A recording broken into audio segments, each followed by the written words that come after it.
This is NVHA 040019, our 141st interview overall.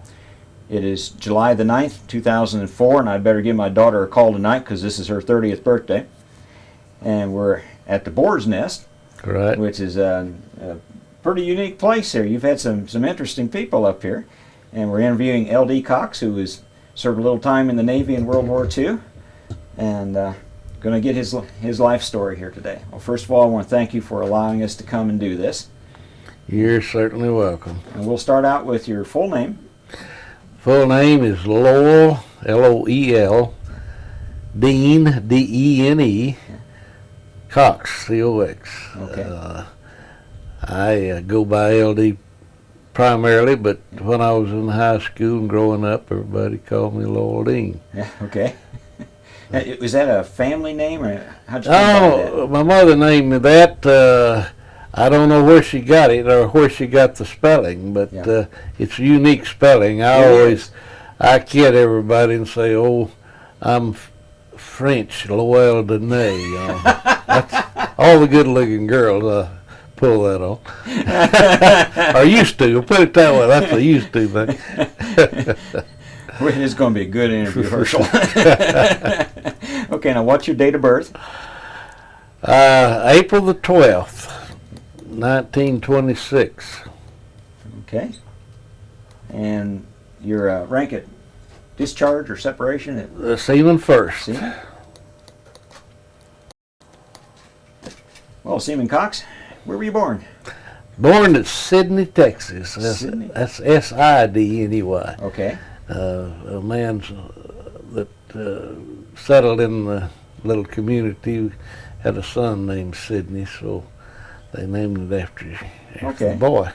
Now, we're pretty close to Comanche here. How close is that to Comanche? Oh, about 9 miles out to Sydney is. It's northwest. And I was born in the country, in the house. Still have the home place and operate it. And, so it's the community is still good, but all the stores closed. Yeah. There used to be a gin and several stores, and one of my grandfathers had the largest store in Sydney for a while in the 1929. Okay. And it burned about 32, I think, and then gradually all the other stores closed. The only thing really that's kept it going, we had 3 churches all lined up. We had the Church of Christ, the Methodist, and the Baptist churches all on the hill. And the Methodists, they tore their old building down last year, and that just leaves the Church of Christ and the Baptists. Now the Church of Christ, which I'm a member of, we're building a brand new church. It's really going to be nice. It's going to be about over $250,000 structure, and it's just nearly ready for the first sermon. Oh, that's great. We'll be moving into it in about 2 months, I guess. That's quite a project, but when folks get together and build a thing like that, it really draws the congregation close. It does, and we don't have a large congregation, around 40 members, but they're all pretty faithful, and we've got a good school. There's only 4 in the county now. At one time, there was well over 200 schools in this county. Wow. You know, whenever you had to walk or ride a horse to school, you had a bunch of small one-room schoolhouses to start with, and then it's dwindled down now. They consolidated into 4. Comanche, Gustine, De Leon, and Sydney. Okay. And I graduated from Sydney in 1942. And it was the largest class ever to graduate. How many? 30. 30? Oh, that's a big class. And I was president of the class, and still am. We still meet about every other year. We try to Yeah. have the class what's left get together. There's not many left, Yeah. but anyway, we have a Sydney homecoming every 2 years, and we try to all the class of 42 get together. Now, you mentioned your grandfather had a store. What was his name? McCarty. Cardi. Yeah, and my other grandfather lived down the road about a mile and a half from Sydney, and Grandpa Cox. Now, my great grandpa was a veteran of the Civil War, Was he now? and he settled there along with his brother. My granddad was James Jackson Cox, and his brother William Driscoll, W.D. Cox, also lived there at Sydney. And W.D. was the first school teacher in the Was he community in 1882. And he also then, in 2 or 3 years later, was county sheriff. So That's a good combination, being a sheriff and a teacher. Right, Sometimes you had to be pretty tough. and then he gave. There's a marker there in Sydney that tells what I'm telling you. And Okay. WD gave the land for a Cox Cemetery in about 1870 something, and it's still being used. It's a community cemetery. Okay. And I was the first president of that association, the Cox Association, to get, try to get perpetual care. Right. In other words, enough donations and all to keep it, the interest and all for the money to keep it going. And we were doing pretty good until the interest rates went to nothing. Yeah. And so now everybody's trying to donate and kick in extra, for the cemetery. But my great granddad, my grandpa, my daddy, and I've got my stone already put up out there, and the place for my son. Yes. So that's the Cox Cemetery. Okay. You were born on the farm. Born on the farm Or- in the Over in here, the home. it'd be on the ranch, wouldn't it? Yeah, and actually, where I was born, we call it a livestock farm. We raised corn and potatoes and chickens and hogs and cows, and we just had it all, like they used to back in the 30s and 40s. And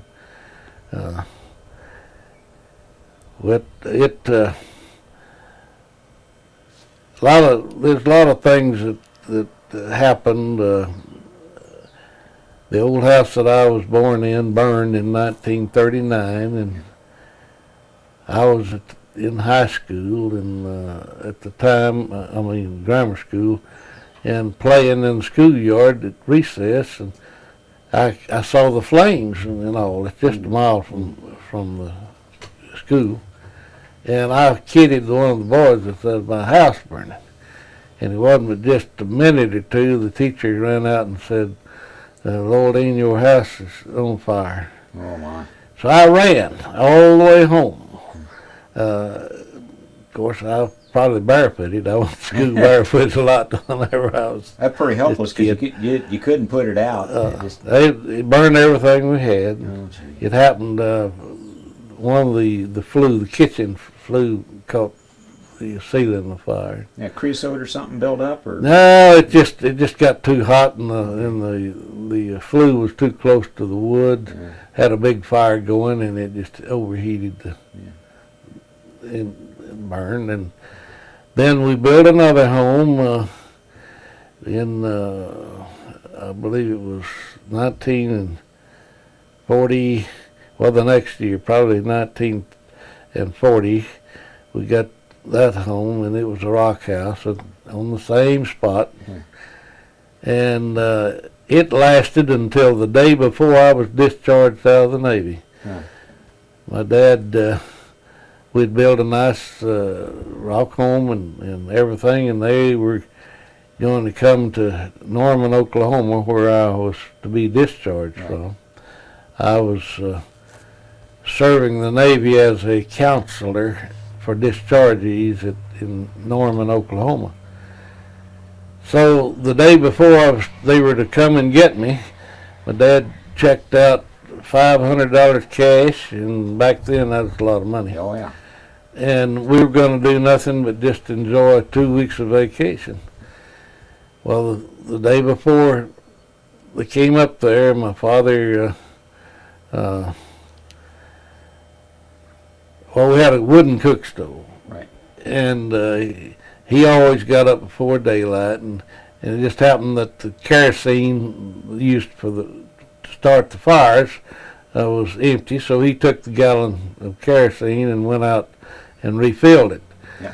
We had 2 barrels. We had one for gasoline, one for kerosene. Oh, my.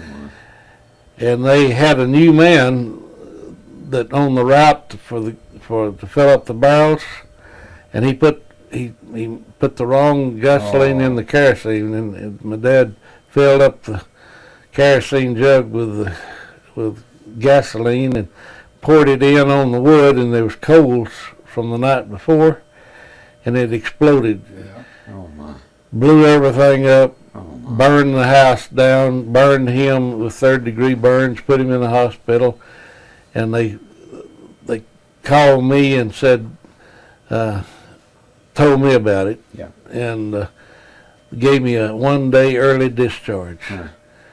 I didn't go through anything. They just said, "Are you feeling all right?" And I said, "I feel perfect." That was the physical I got. I got out on the road and hitchhiked from Norman, Oklahoma to Comanche, and I averaged 50 miles an hour hitchhiking. Did you really? That's People- tremendous. People picked me up every time I didn't. There was about 3 cars, Huh.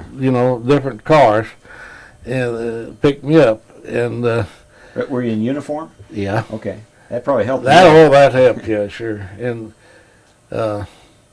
one lady picked me up, and she said she's scared to death. I could tell, And she said, "Sir, I hope you're all right. I like to help servicemen." And I said, "You don't have anything to fear from me. You just feel comfortable, and I'll ride with you until we get to Fort Worth," which I did. And then got to Comanche. It was at midnight, and my uncle, I think it was my uncle, picked me up and carried me to Gorman. That's a town about 30 miles from Comanche. In fact, from this hill you can see the town of Gorman, or part of it. And went over there, and he was on the 2nd floor of the Gorman Hospital. They called it the Blackwell Hospital, and it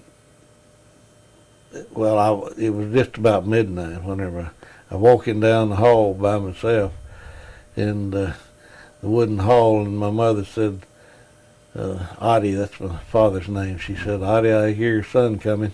Yeah. And sure enough, I walked in, and he was laid up and burned. And Oh, it had to be hard seeing your dad like that. here I was the first day. Instead of having a vacation, I was feeding cows and plowing and trying to keep the farm going and ranch. And him laid in the hospital and no place to stay.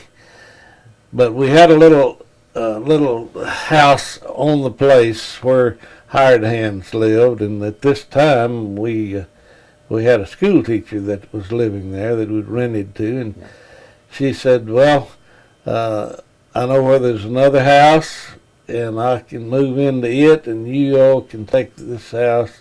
That's nice of her. Remember her name? No, Okay. but the old house is still standing where we lived. It only had a kitchen, one big room, and a back porch, and we closed in the back porch, and that was my room, and the other room, the middle room, was where Dad and Mother were, and then the kitchen. But it's built with square nails. That's how old that old house is. And, I'm still trying to preserve it and keep it going, you know. Now, did you and your dad build a house? Well, no, I didn't, and he didn't either. He did he was laid up, you know, in the hospital. He didn't get out, couldn't do anything for. I mean, the house that exploded, did? Yeah, that was the house. That was the rock house that was just built. Okay. In '39, yeah. Whenever that one burned, we built that other rock house right back, same spot. Okay. So in 1946, well, it burned. So, and then we built another bigger, nicer rock house in the same spot, and it's still standing. And and I can remember back whenever I was about 8 or 9 years old, why, my dad, we had 900 fruit trees. Oh, boy. We had an orchard. That's work. And you talking about work now. I know what it is to have orchards and all, and my dad, he was a worker. He did anything. He worked for the government, mapping the farms around, and he bought livestock in the country, and he'd kill hogs and cattle and with a wagon drive to Brownwood, which was 30 miles, and deliver beef and potatoes or whatever he had to raise in a wagon. I don't think we got your dad's name. What was your Otti, O-T-T-I-E. Otti Scott Cox, Okay. O.S. Cox. Okay. And then we, like I say, we killed our own beef and our own hogs and canned their corn and did all this, you know, like everybody did back then. So during the Depression, you did pretty well as far as We food. did all right. Yeah. Dad worked hard, and he provided well, and we weren't rich, but and my grandfather had 11 children, and he just lived less than half a mile from us. Yeah. And Plenty of kids to play with then. yeah, we had plenty of kids. I had plenty of cousins, and he was fairly wealthy. My granddad was for the times. In fact, he would loan neighbors money and all, and to help them. And they called him Jim Gould Cox. James, his name was James Sampson, Yeah. but they called him Jim Gould because Gould Tycoon. was a tycoon back in the 30s. He wore a big hat and a mustache, and he looked like a Texan, and he worked hard, and he worked his kids hard, and they had quite a bit of land. In fact, the Round Mountain that you can see from here, he once owned the Round Mountain and the valley back in the 30s and 20s. He's quite a fella. And he had something that the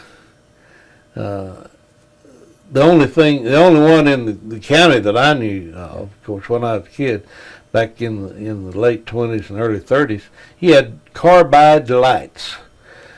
Now that was gas lights, and there was a big hole in the ground, and then a big container, airtight container, and they'd put pellets, carbide pellets in it, and they'd form gas in water, and then that gas would come up and through little gas lines and all through the house and everything. Oh, darn. And then there was a little thing that had a spark. You just twist it and it would spark, and you'd turn the gas on and hit that little switch, and it'd throw a spark. Yeah. and we had carbide lights, and it a Holy lot smokes. better than, of course, all the rest, everybody else, including herself. We had kerosene lamps, Yeah. and I can remember whenever they came through with the Aladdin lamps that had the mantle, and they was still gas, but gasoline, that you could use. And that was quite an improvement. And then in the late 30s, we got electricity, one of the first in the county to get electricity up. So it's quite a history. But I was going to tell you about the orchard. Yeah. My dad decided, as the trees were beginning to get diseased, the peach trees and all, he decided he'd plant a pecan orchard. So he bought Burkett pecans, and in the backyard spread out toe sacks, that's burlap bags, and layered them with pecans, and then another toe sack and layered it, and then kept them wet for over a week, and then they sprouted. Well, he laid off in the orchards, about 30 acres of orchard. He laid off for the trees. We got in the wagon, and I was about 9 years old. We got in the wagon with a big barrel of water and a dipper, water dipper, and the pecans. My dad had a post hole digger, and we'd get in the wagon, and I stayed in the wagon, and we'd drive up, and he had it marked to where he would plant the. And I'd drop the pecan seed and then pour a dipper of water on it, and he'd pack it in, and we planted those orchards. And now I'm reaping benefit. The orchards are producing well, and have for years, and so that's big old trees. They're about 71 years old, the trees are. How do you harvest those? You put something down on the ground, you shake the tree to get them down, or how's that now they have shakers that they on a tractor that drives up and padded hooks on the trunk of the tree, and they just turn that vibrator on and it shakes that whole tree. I mean, it shakes. And then they have a thing that picks up pecans that they drive behind in front of a tractor, and they drive around the tree, and it picks picks pecans up. And I don't have any of that equipment, so I lease the orchards out to where somebody that has the sprayers. It's quite a lot to do with an orchard. You gotta prune, you gotta spray, you gotta pick it, you gotta fertilize. How often do you spray it? As many times as needed, and that's not being smart. That's just the way it is. Sometimes it's maybe 3 times a year, and other times it's 6 or 8. And usually it's an airplane that does it. Sometimes they use ground equipment, but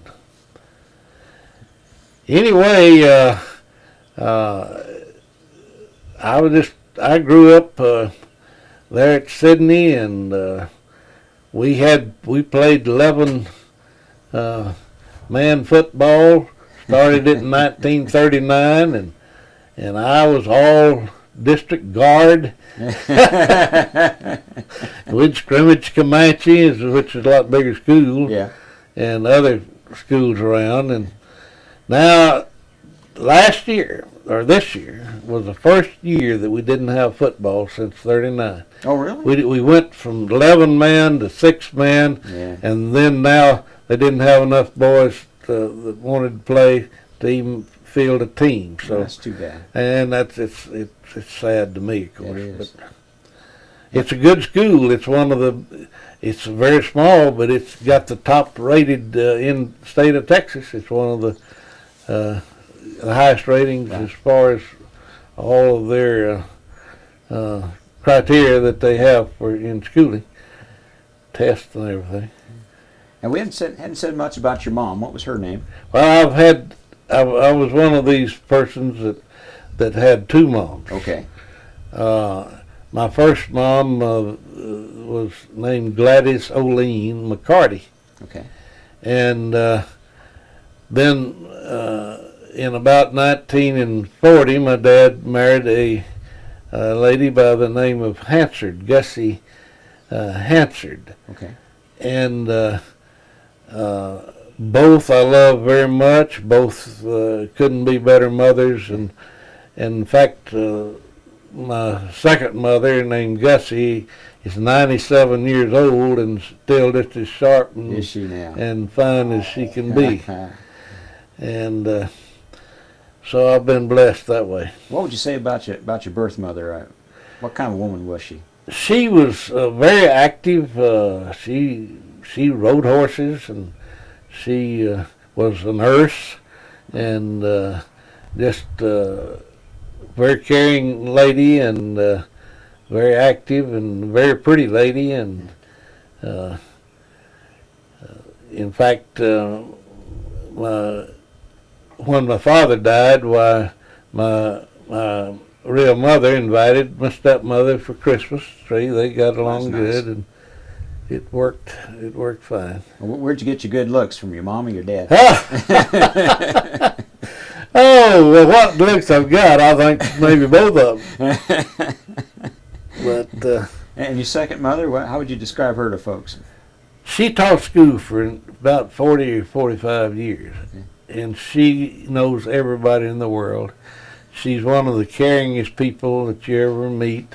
She's got more friends than anybody I know of, and she if she misses somebody's birthday or a thank you card back to them, it worries her until she can get one off.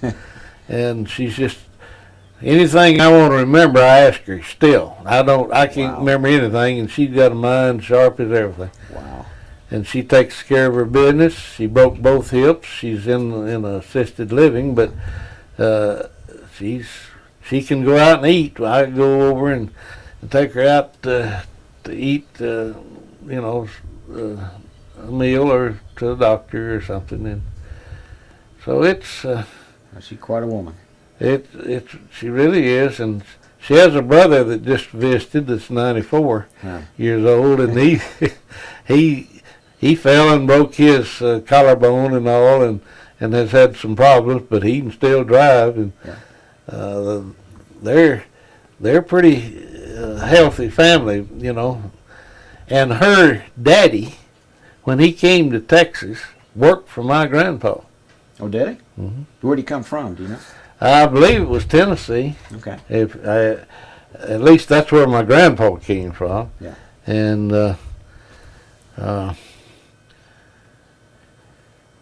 but all of our folks came from Tennessee or, Mississippi, Georgia, Alabama, everybody around here, I think.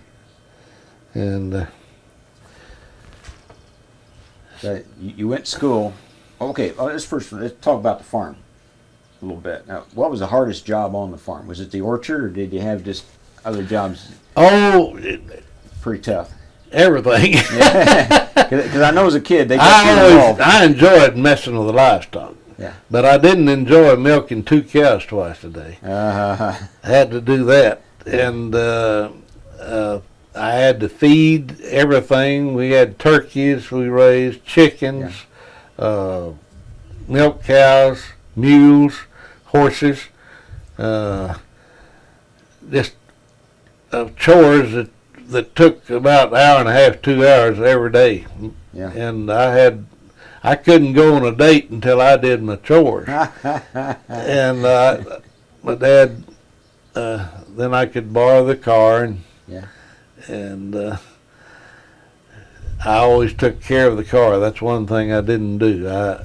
He kept it up and kept it shined up and looking good, and just like his mules. He'd carry those mules, and he was proud of them. And he'd go to Brownwood, and if they with beef or something to sell, and he'd get out and stand on the sidewalk and park back that wagon in just by talking to those mules. He was real proud of talking to them. Just by talking Wow. to them. And That's a good team. He's proud of them, and I worked I worked behind the mules more than I did a tractor. Yeah. But we had 2 teams, and then we had a hired hand for 18 years that helped us, named Mr. Mims, Royal Mims, and he. Roy was a fine old fellow. He wore long johns summer and winter. And he, the hottest days, 105 degrees, he'd have his long johns. And he said, I'm cooler than you are. Huh.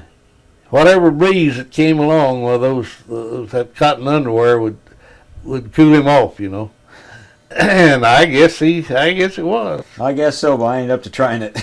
Me either.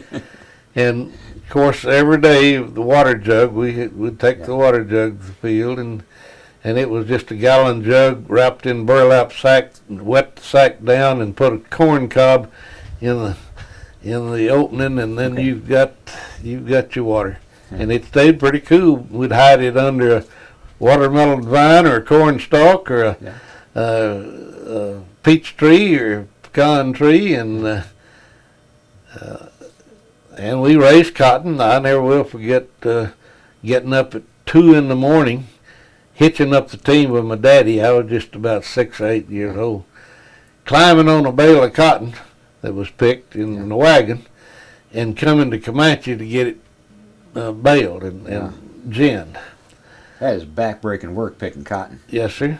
And I can remember when you had to pick it, you couldn't pull it. Yeah. The difference is they didn't have the machinery back then to take bowls and all that handle it. You had to pull the cotton.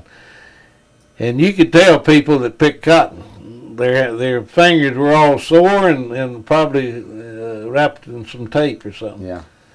And those old long cotton sacks, I used to ride on it when I was about 3-4 years old. I'd get on my daddy's cotton sack. I bet he appreciated that. Yeah, he really appreciated that.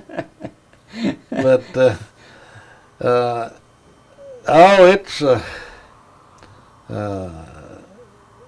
it's been a good life. I wouldn't take for it. It's taught a lot of values. A lot of things back then is better than they are now. Yeah. We had good neighbors, and we didn't worry about somebody shooting us. We didn't worry about somebody stealing. And whenever there was some theft, if somebody stole a bushel or 2 of oats, they caught them. Yeah. The sheriff got out there and caught them. Now then, you can steal half the ranch, and they can't catch them and don't seem to try. I just really do get upset about our law enforcement. And once they do, they got more rights than the people that got robbed. Exactly. And I lived there at that little house there in town, in that house for 50 years. Never locked my car, and never worry about anything because of my neighbors on that block. Yeah. Well, my neighbors have been dying off, new people moving in, and some of the people that we don't care about, they don't. They're not the kind of people that settle this country. Yeah. And night before last, I lost a tank of gasoline in my carport. First time, had to call the police.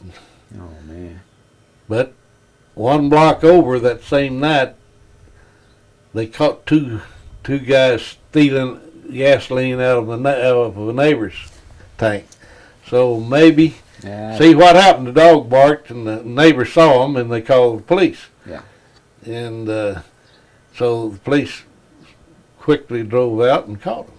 I haven't heard who it was, but I have an idea. Probably kids. Gasoline prices are up now. Yeah. But a lot of it's been going on, thefts. But it just breaks my heart for We've got 4,000 population, and used to. You shouldn't have to worry about that. Shouldn't have to worry about it. We had a constable and a sheriff and a deputy, and that's just about it. Yeah. But now everything is just, well, you know how it is. And and as bad as theft and that kind of thing is, I think it's even worse as some of the meanness that people do. Just destructiveness, just Yeah. for no particular reason. Well, they're not taught. They don't have They're any not. teaching at home, and even the school teachers can't discipline them anymore. Not allowed to do it. And the country's in a sad shape. Yeah. And now, we've got people that want to marry men to men and women to women, and That ain't right. that's not the way I was brought up. Yeah. And by the way I read the Bible, it's not. That's not a marriage, and it really does bother me. It concerns me about how this country's going. But when I get real discouraged, I quit watching TV, and I don't read the newspaper much, and my attitude gets Helps better. a lot, doesn't it? And I'm always talking to some school or a group, about the ship, about America, and doggone it, I've got to talk to the Rotary Club in about a month in Wichita Falls. They called me the day before yesterday and wanted me to come and talk to the club, and I'm very active that way. I've talked to colleges and veterans, American Legions, and DAVs, and lots of schools. And nearly every school that I've ever been in, the kids are wonderful. Yeah. They are polite, they're nice, and they listen, and they want to learn. They want to hear. We just haven't been giving them what they need to know. That's part of the reason I did this. I wanted them to hear the real story, Right. how things really work. And what you told us so far is just as important as the Indianapolis experience. People need to know about that. It's something that this country has lost and may never regain. Yeah. I don't ever expect to ride a bicycle when I don't have any gasoline to ride it, but it can happen, you see. Yeah. What goes around comes around. Yeah. And used to, I can remember, we thought we were in high cotton. We had an ice box. Actually, we could buy ice, a chunk of ice, and put in this ice box, and it would refrigerate your milk or whatever. And before that, we had window coolers. They had cheesecloth screened in, and then cheesecloth put over, and then water in the bottom, and you'd keep the cheesecloth wet. In the breeze, kind of wick it up into the wick it up into the cheesecloth. Before the little motors, they'd wet it by hand 3 or 4 times a day, but then they got these little motors that would circulate and drip in there. That was the only refrigeration we had. And then we got the ice boxes, and then refrigerators. And boy, that was really something. All that, yeah. And the first ones were gas, Yeah. And then when you'd get electricity, well, then you could get an electric refrigerator. And I can remember studying by kerosene lamps, and then we got what we call the Aladdin lamp, the one with the wicks that burned. They were brighter, and then we got electricity. And we're talking about my houses burning, my homes. My grandfather passed away in the middle 30s, and we had his old muzzle-loading long-tom shotgun. We had his 45 Colt pistol. We had a buffalo robe, things that you just can't replace. Yeah. Burned all of them. It's too bad. That one. Okay. Now, where'd you go to school now? Sydney. Sydney. Was it elementary school now? Was that started out? Was that like a one-room school, or is it a bigger school? Oh, it was a large building. We had it was a 2-story structure, and it had about I imagine 6 classrooms or Okay. 7, and then an auditorium. Community met in great big auditorium, and it was just a great school. And then a few years later, we had a flood. Yeah. Washed it off the foundation and ran it, and the superintendent's house was not far from it, Yeah. and it washed it plumb across the road. Terrible flood, about 21 inches of rain on that. Wow.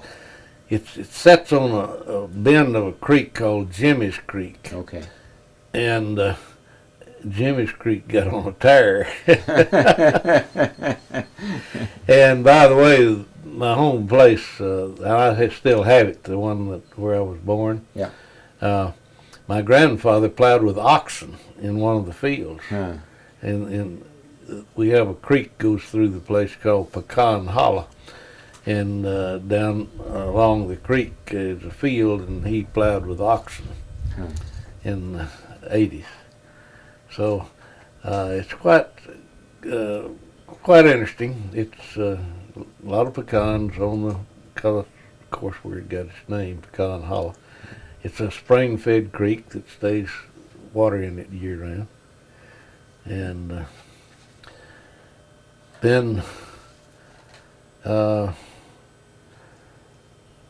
You remember any of your teachers from school?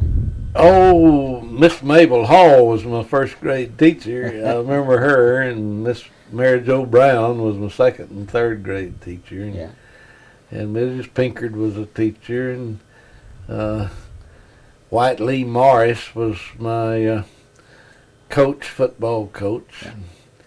And he was a little short fellow that chewed on a cigar, and never will forget him. Of course, he's dead now, as the other teachers are. But Sounds like you had some pretty good teachers. we had good teachers, and the superintendent was J.B. Cooper. He taught agriculture, and his wife taught English. And then I was president of the FFA, and I can remember the opening part of the FFA creed. Now it says, "Future farmers, why are we here? To practice brotherhood, honor rural opportunities and responsibilities, and develop those qualities of leadership that a future farmer should possess." Yeah. That's pretty And good. I went on to John Tarleton Agricultural College in Stephenville, right after I got out of school. What were your favorite subjects in school? Well, I didn't know anything but ag, you know. Yeah. I mean, that's what I took, general ag. And I had a tough time with science. We didn't have any chemistry in the school, and I got one of the toughest English teachers that there ever was, and I passed, and made I think C's, but maybe a D in chemistry. But You impressed me as a guy who would be interested in history. I did like history, and I took history. Of course, you had to take history. But when I went to Tarleton, that was my 4th year to have FFA projects, future farmer projects, and I was elected. The last year, I was elected District Area 4 president. They have different areas in Texas, and several counties, and I was president of the FFA Area 4, and also I was a staff sergeant. I was agricultural reporter for the little JTAC newspaper. Yeah. I was at one time valedictorian. It was a junior college, 2-year college. And to help pay my way, I'd get up in the morning, go out to the dairy farm that the college had, and milk about 6 cows by hand. They didn't have milkers. That's work. Now you talking about to earn your money? And I'd mow grass for the college, and I would clean out the chicken houses out on at their chicken poultry farm, and I tried to, get a little money along, and Dad, of course, footed the bill, and we were burning houses, not having any money for college hardly. But I did enjoy Tarleton, and after I had 2 semesters, I joined the Navy. I volunteered for the Navy. I saw that I was going to be drafted, so rather than... So what year would Dad been? That was 1944. 44? Okay. So I joined the Navy, and then came back and finished Tarleton 1 semester. Finished the junior college, and then went on to A&M and got my degree at A&M. Good for you. And my first job, I had a job before I ever got out of A&M, and I went during 2 summers and cut off 1 semester, or got out early, I went through the summers and got out in the fall, and I had a teaching job in San Angelo Junior College, teaching ag. That was my first job. And I didn't even have an automobile. I had the Ford dealer, Ira Clemens, down here in Comanche, promised me that when I got back from the service that he'd have me an automobile. Yeah. Well, back then, Ford in 1949, they made the first coil spring car, and they made some colors besides black. Before you had deluxe and custom model Fords, and they were all black, and they were all leaf spring. Yeah. But and he had a demonstrator, Ira Clemens did, that was kind of maroon color. Beautiful car, brand new, 1949, but it was a 48 when I got out. They came out early, of course, the 49s. And he said, I don't have one. He said, there's at least 20 people back ordered. But he said, I remember what I told you, and you can have this demonstrator I've been driving that has about 1,000 miles on it or so, if you want it. It's a 4-door, and it's just what I wanted. So I bought it. I paid him $1,900 and something. That's the way I remember it. And that was my first car and my first job. I had both at the same time. And now I had a roommate that a fellow named Billy Ray LaRoque that I went from grammar school through college with. Okay. Roomed with him. Got to know him pretty well, didn't you? Yeah. And was his best man at the wedding. And he's my best man. He's still alive. He lives in San Antonio. Well, he had a car. He had a Chevrolet coupe. And so that's how I managed to get around some in college at A&M after the war. He had that car, and so I didn't have to have one. I had a bicycle at A&M. Yeah.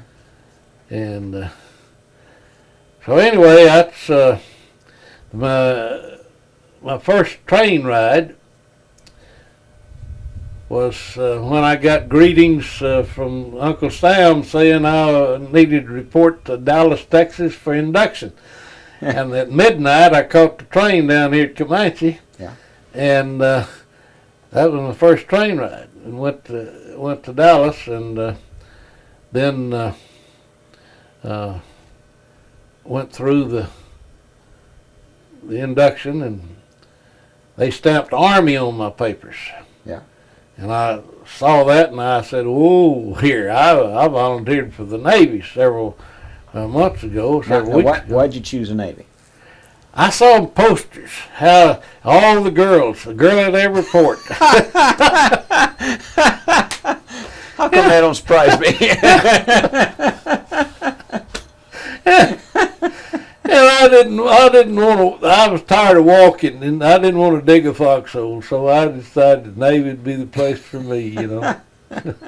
And I wasn't that good a swimmer. I didn't expect to have to swim 4 to 5 days in a life preserver. I'd have chose the Army, but And how real was that poster when you got into action? I got off the ship one time in Hawaii. Yeah. And then they called me back early. I didn't get a full afternoon. And I'm talking about, and I did get off the ship again at the island of Mogmog. It's about a half an acre ground. Yeah. In the Ulithi Island group just before Iwo Jima. Yeah. They gave us a break and let us celebrate and all the beer that we wanted to drink. And that was just before Iwo Jima. No girls, no stand, nothing. They set up a tent that had the cold beer in. And the bad part, or the good part, whichever, I didn't drink beer. Oh boy! And I had more friends than you ever thought. You know, all my buddies, they wanted my beer. Wanted your ration, eh? And I never did smoke, and I never did drink. Yeah. And my dad, he wouldn't put up with it. Yeah. And if I said the word beer or whiskey, that was nearly a whipping offense right there. And smoking is just as bad. Yeah. And somebody said, "Oh, wait till you get in the service. You'll smoke and you'll drink." I said, "No, I don't see any need of it." I went all the way through the Navy and through Texas A&M and never smoked a cigarette or drank a bottle of beer. Huh. And I was proud of that. Yeah, they should be. And still am. And I drink some now. I don't smoke, but I'll drink a beer or some, mixed drinks. I don't know. I think I had a margarita over in Brownwood with my mother 2 days ago, but the last one I'd had was over a week ago. So I'm not. I'm kind of a social drinker. I enjoy a beer or mixed drink, but I never started either one. Never really missed it. You don't miss it if you don't, and that's why I never will smoke marijuana or drugs. And I've had friends that tried to give me, a marijuana, and I said, Sure want that. I'm done. I don't want it. I said I might like it, and then I'd be hooked. Yeah. So why start it if I'm not going to do it? And I said it's against the law, and I don't. It costs money and it's illegal. And that's the way I look at things. I've got a lot of faults. One is eating too much. Now I do that. I enjoy my food, but that's about all I got left to enjoy. So I go ahead and do that. But and I've been blessed with fairly good health considering what we went through. All and. So you got on train. You went. I'm sorry. Went to Dallas. You went to Dallas. Okay. Yeah, and then they restamped my Navy, and I rode another train all the way to San Diego to boot camp, and got out there, and I learned a few things in boot camp. First of all, there weren't any girls. No girls. And I'd had some military training at Tarleton. I was staff sergeant. Okay. I had a squad. ROTC? ROTC. Okay. And I was in my company, I was one of the few that had any. Yeah. So the platoon leader asked me to drill the unit. I stepped out there and I'd say, hip, hoop, heap, ho, hip. He lipped, hip, hoop, heap, ho. Yeah. About the third step, he put me back in the ranks. He said, "You're not in the Army, you're in the Navy. I'd leap, I'd leap, I'd leap, I'd leap. That's the way the Navy calls cadence. You don't call it up, 2, 3, 4. So I didn't get to be squad leader. Now, isn't that awful? And if I just used my head, Yeah. I could have called cadence, I'd leap, just like he did. Yeah. I've learned to do a lot of things like your boss does, your leader, Uh-huh. if you want to advance. Yeah. And even though Hup 2, 3, 4 was getting the job done, it wasn't what he Not wanted. the Navy. Navy has its way. Yeah. But anyway, I worked in the pressing shop, and one thing I was proud of, whenever we got ready out of in the boot camp, they give you a endurance test. Okay. You do everything that you ever thought about doing. You have push-ups, you got chin-ups, you climb your rope, you swim, you do everything. Knee bends. I came out number 1 in the company. Did you really? I had the high score. I think I did 40 push-ups on my fingertips after I'd done all the other stuff. Wow. I was in shape. Now, 18-year-old, and I was much of a man. And I'd milked enough cows till I still got a pretty good grip. There's one thing that I did do that I felt like that I was pretty smart about. They wanted me to put the boxing gloves on and box. And I knew I wasn't a fighter, and I'd seen some of those kids in there with gloves that had been raised up in town. That's all they'd done was fight anyway, and some of them were really good boxers. Yeah. They'd have killed me if I'd put my boxing gloves on. Oh, yeah. And I learned not to do that. I mean, I refused to put the gloves on. It was a volunteer thing. They didn't say you had to, but they wanted everybody to. They enjoyed watching it, I think, seeing some of the boys get beat up. But Do an awful lot of damage to a fellow that way. oh, I mean, Awful lot. and it. Stuff you never recover from. And so I saw a few of them that had lost the fight. So I just refused to.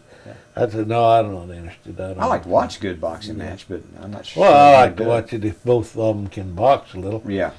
But just one old boy, country boy like me, get in there and never did know anything but take windmill swings. I get killed. I never was much of a fighter. I was more of a lover. Never did have to fight. I tried to treat people right, and I expected them to treat me right, and I just never did have to have any problem. Still haven't. I never have been in a fist fight since I. And in the Navy, I got in 1 or 2 little skirmishes, but it wasn't in the licks thrown. It's just a wrestling kind of a match, and really one they put me in. When they put me aboard ship, they put me in the biggest division, a deck division, the roughest thing that they had. And there's 70 people in the division. And your deck division's one of the chips of paint, carries the stores, goes to the mess hall, and does the work. Okay. So I didn't know. They just put me where they wanted me. And so they put me in the deck division. I was in division number 7, and went aboard ship, got on aboard, and went aboard the same time Captain McVeigh went aboard. Right. So the first ship you were assigned to was the Indianapolis. Was the Indianapolis. Okay. And so they didn't even have me a bunk. I had to swing a hammock in the mess hall. Huh. First week I was in there, and what year was? it's 44, 44. The latter part of 44. Okay. And so every night I'd swing my hammock and then do all the duties and stand watch. And then at night I'd restring in the mess hall. Right. Everybody in there day and night, and the lights are on and drinking coffee. And here I was trying to sleep. And one night I forgot to roll I'd always roll my pants and shirt up and stick them in over my where I had my hammock tied. Yeah. Well, I'd take my billfold out and put them in my pillow slip. One night I didn't do it. Next morning I woke up, I couldn't find my clothes. I finally found my pants. No billfold, never did find it. Huh. Took all what little money I had. What hurt was my pictures and my dresses that Yeah. Well, that turned me pretty sour. And then one day we had a bully or two, kind of like to pick on people. So a couple of guys, they thought they were kind of tough, so they got to kidding me and ribbing me and everything. And one of them said, "I bet you couldn't whip a fly or something, just." Yeah. And I said, "Well, I'm standing here. What are you waiting on, Well, both of them come over and grabbed each arm. Yeah. Well, I just happened to be by a post that came up through the mess hall, big post, and it had a big valve wheel. And between the valve wheel and that post was about this much space. Well, whenever one of them grabbed me, I just swung him this away, and he hit down in between that deal, and I threw jammed him down with my foot, and the other one I swung around and fell on his gut with my right knee. Yeah. And all he could do was groan, and I had them both down just like that, man, just pure luck. But I didn't have any more trouble. I bet they got around. Boy, they thought I was tougher to boot. And I did. The only thing I liked about the deck division, I liked some of the men, they're good friends, but I did like my duty. They had me horizon forward lookout. And that's the crow's nest, tallest man aboard ship. So I stood, 4-hour watches, twice every 24 hours. And I was supposed to see everything first, and my binoculars. And one day I reported a ship that I saw on the horizon, and our radar hadn't even picked it up. Huh. And they questioned me, and I gave the position and all. Well, back from the bridge came a "well done" from the captain. How about And that? boy, when you get a "well done" from Captain McVeigh, you done something, Yeah. because he wasn't too much on compliments, Huh. but in praise. But anyway, Well, how old was the Indianapolis? it was commissioned in 1932, and it was built and was as a beautiful ship, pretty ship in the Navy. It had a clipper bow, and it wasn't like the other cruisers. And it was a beautiful ship and didn't have much armament, but it was fastest thing in the fleet. And President Roosevelt used it as his ship of state. That's where. Did he really? That's whenever he came, when he got in the Navy or went somewhere, well, he used Indianapolis. And Was a beautiful ship. at Pearl Harbor, a lot of people say, why wasn't Indianapolis sunk? Or why weren't they at Pearl Harbor? Yeah. Well, I wasn't aboard, of course, but I talked to a man that was aboard. And he said that they were called into service. They were in Hawaii with a fleet. And they got a call to go to another island. He told me, but I don't remember. About 400 or 500 miles away from Hawaii, with a detachment of Marines to move the Marines. And they were in such a hurry to get these Marines detached till they didn't even get all the crew back aboard the Indianapolis before it took off. And they went to this island, and coming back, they got word that Pearl Harbor was under attack, not to return to the island. Huh.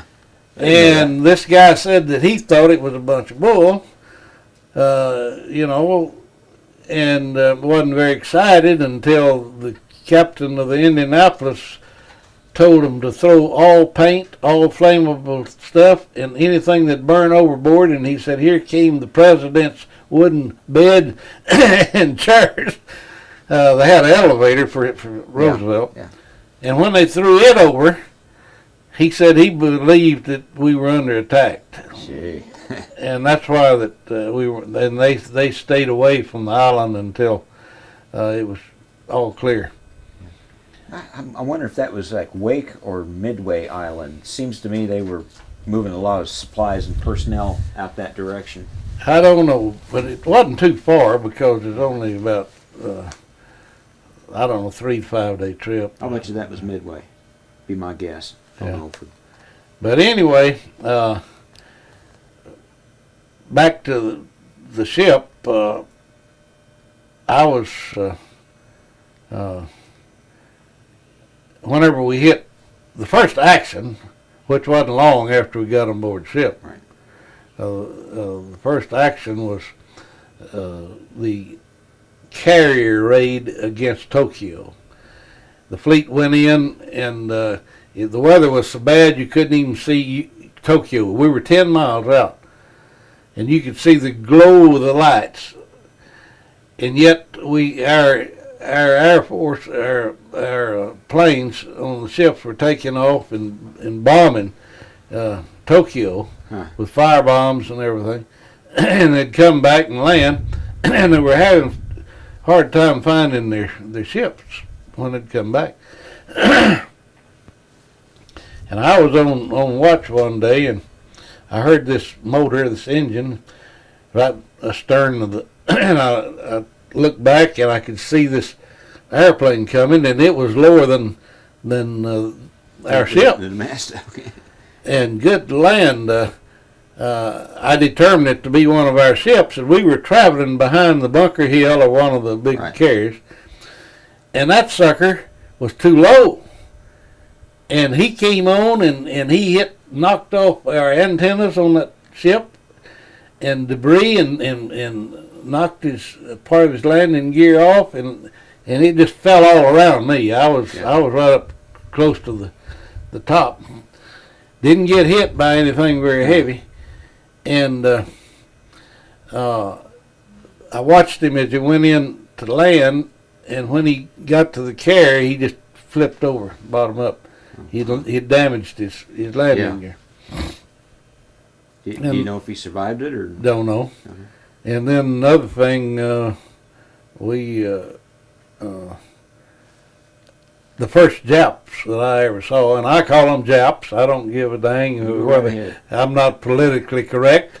I don't begrudge them like I did during the war, but I don't trust them, and I don't care who knows it. They may be, every one of them honorable. Yeah. In fact, to show you what did happen, and that I'm not so prejudiced against them, the man that sunk us, Captain Hashimoto, his granddaughter attended our reunion last year in Indianapolis, and her family. Huh. And just very nice folks and all, and we welcomed them and introduced them all at the banquet and all, and she and the family were there. That's great. And but anyway, the Japs were about 10 of them. We sunk a ship, a little boat, and brought them aboard to Indianapolis, and I got a close look at them. That's the first time I'd ever seen a Japanese up close. What'd you think when you saw them? Well, I didn't have a hatred exactly, but I didn't have any love either. Yeah. They were our enemy, and I figured that they deserved to be killed after Pearl Harbor the way they did us, and I didn't have much sympathy. But anyway, after that experience, we went to the island of the Ulysses group and got all the fleet in for the Iwo Jima invasion. Okay. And Now, had you been in any invasions before then? no, I hadn't been. Iwo Jima was the first invasion that I was aboard. Now, the Indianapolis had been in some other. Oh yeah, yeah. got aboard. It had been in several Were they at Tarawa? campaigns. Were they at Tarawa? Yeah, they were every one of them, because see, we were the flagship of the Fifth Fleet. So we Okay. carried Admiral Spunts, Oh, okay. and I didn't know that. when you're with the Admiral, well, Yeah. you know you're there, Yeah. and our main name was Superman. That was the every ship had a Oh, name, and we were Superman. Huh. And anyway, that's when we got this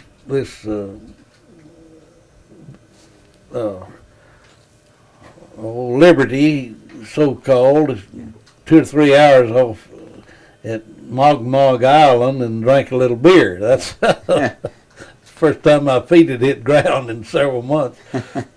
And got back aboard, and I was up on watch, and as far as you could see any direction of ships, you've never seen such number of ships. The fleet, all the fleet was assembled.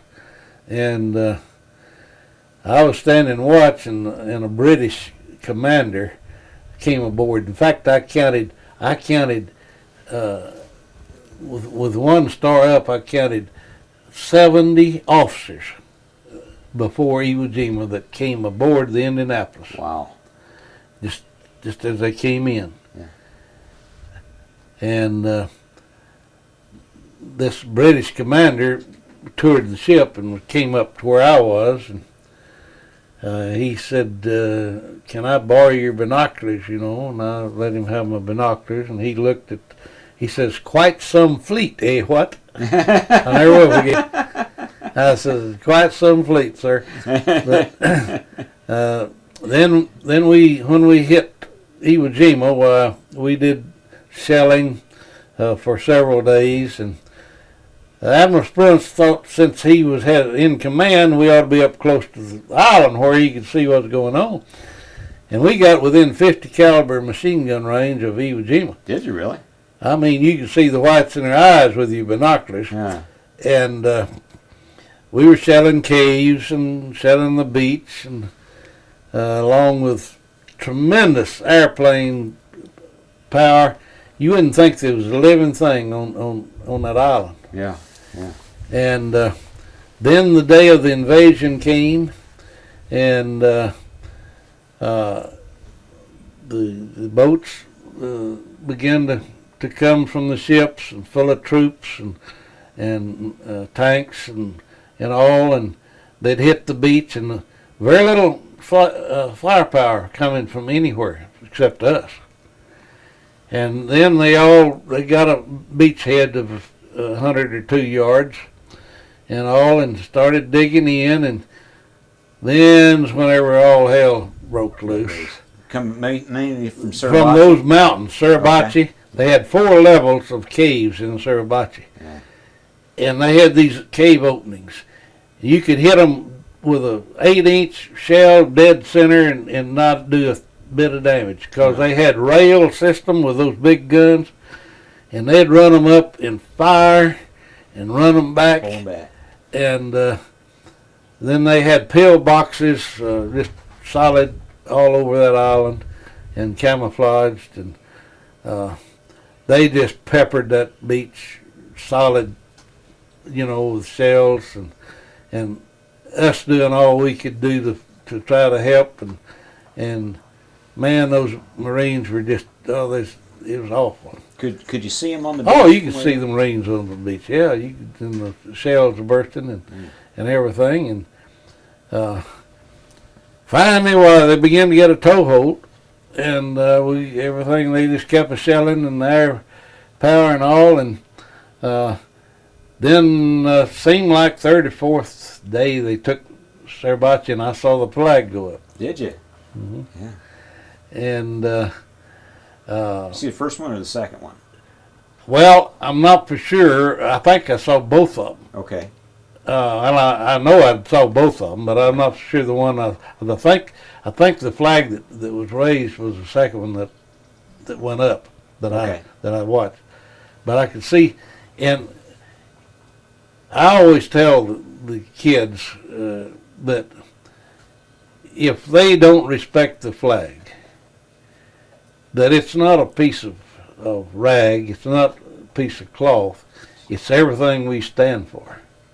And if they let people disrespect it and all, then they never did see the flag raised on Mount Suribachi and feel the tears come and the hair stand up and the joy and pride of seeing a flag wave.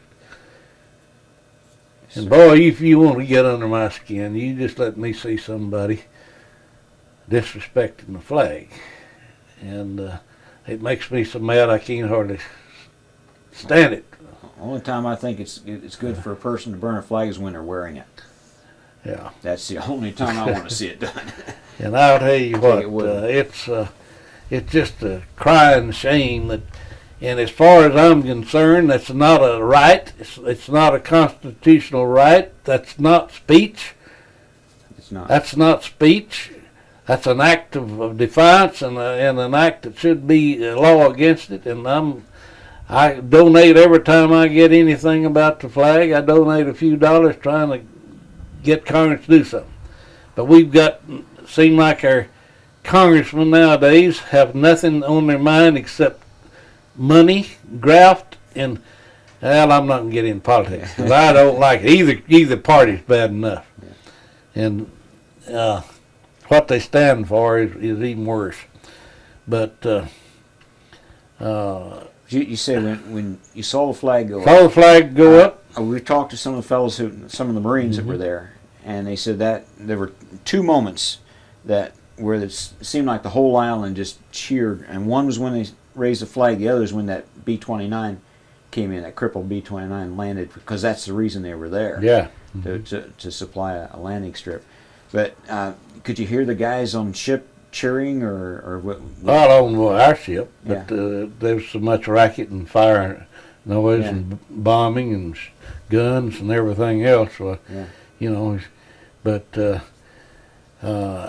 it was a feeling that you never forget. Oh, yeah. And I was we had an observation plane fly right over our ship, and it got shot down and within a couple of 100 yards from the ship, and we sent a boat out, but the pilot didn't survive. Yeah. But one of ours, right? Yeah. Okay. And then you'd see one every now and then get shot down, but very few. And we had this was from ground fire, where they didn't have any air might at all. The Japs didn't, but anyway. One day we were shelling, and we all had our hard hats on, and I was back on the stern, and I needed to use the restroom, and we had a head back there that sat right in front of the gun mount on the rear gun, the stern. There was a head. Okay. And that. Normally, broadside, your 3 8-inch guns were firing onto the island, you know. Well, I went in this head. We were told not to use it while we were firing. Yeah. And I needed to pretty bad, so I just walked in there because we were broadside firing on the island. Yeah. And I went in and used the head, and as I walked out the door of the hatch, we'd changed positions. And those 3 8-inch guns went off and blew me plumb back through the hatch, back into the head. I couldn't hear for a week. Man, I never used that head again. We gotta stop. That's good stuff, right? Okay, we're running. This is 040019, tape number 3. Okay, we were talking about the Indy. Yeah. There's so many little things that happen that are, some are funny and some are serious and everything that happened on board ship, And I remember every now and then something new and different, you know, Yeah. the things that happened. There's some funny things that happen. And one of the things that happened, and it wasn't very funny, was that we used up most of our ammunition shelling Iwo Jima, and we went out away from the island, and the weather was bad, and we met up with a ammunition ship and pulled over and got it all threw the lanyards out and got tied up to it, and the water got rougher, and we began to rise up and slam down on top of that ammunition ship. We took off all their lifeline. We crushed one of their motorboats that they had. Yeah. And you have never heard as many orders given by a captain trying to get the ships apart. Yeah. Because you know what happened if the spark had hit the ammunition down Yes, there. sir. It blew both ships to Kingdom Come. And we did manage to get away without having an explosion. And we waited till the next day when the waters calmed to take on ammunition. But the next thing we did, well, we lost at Iwo Jima. I mean, at Okinawa. Well, we went up and down shelling it. Yeah. Well, the day before the invasion, we got hit by a suicide plane. Now that was the next campaign after Next Iwo campaign, and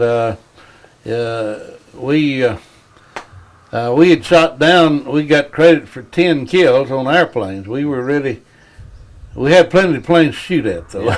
Those Japs had sent 5,000 kamikazes at us, and we lost 5,000 sailors during that campaign.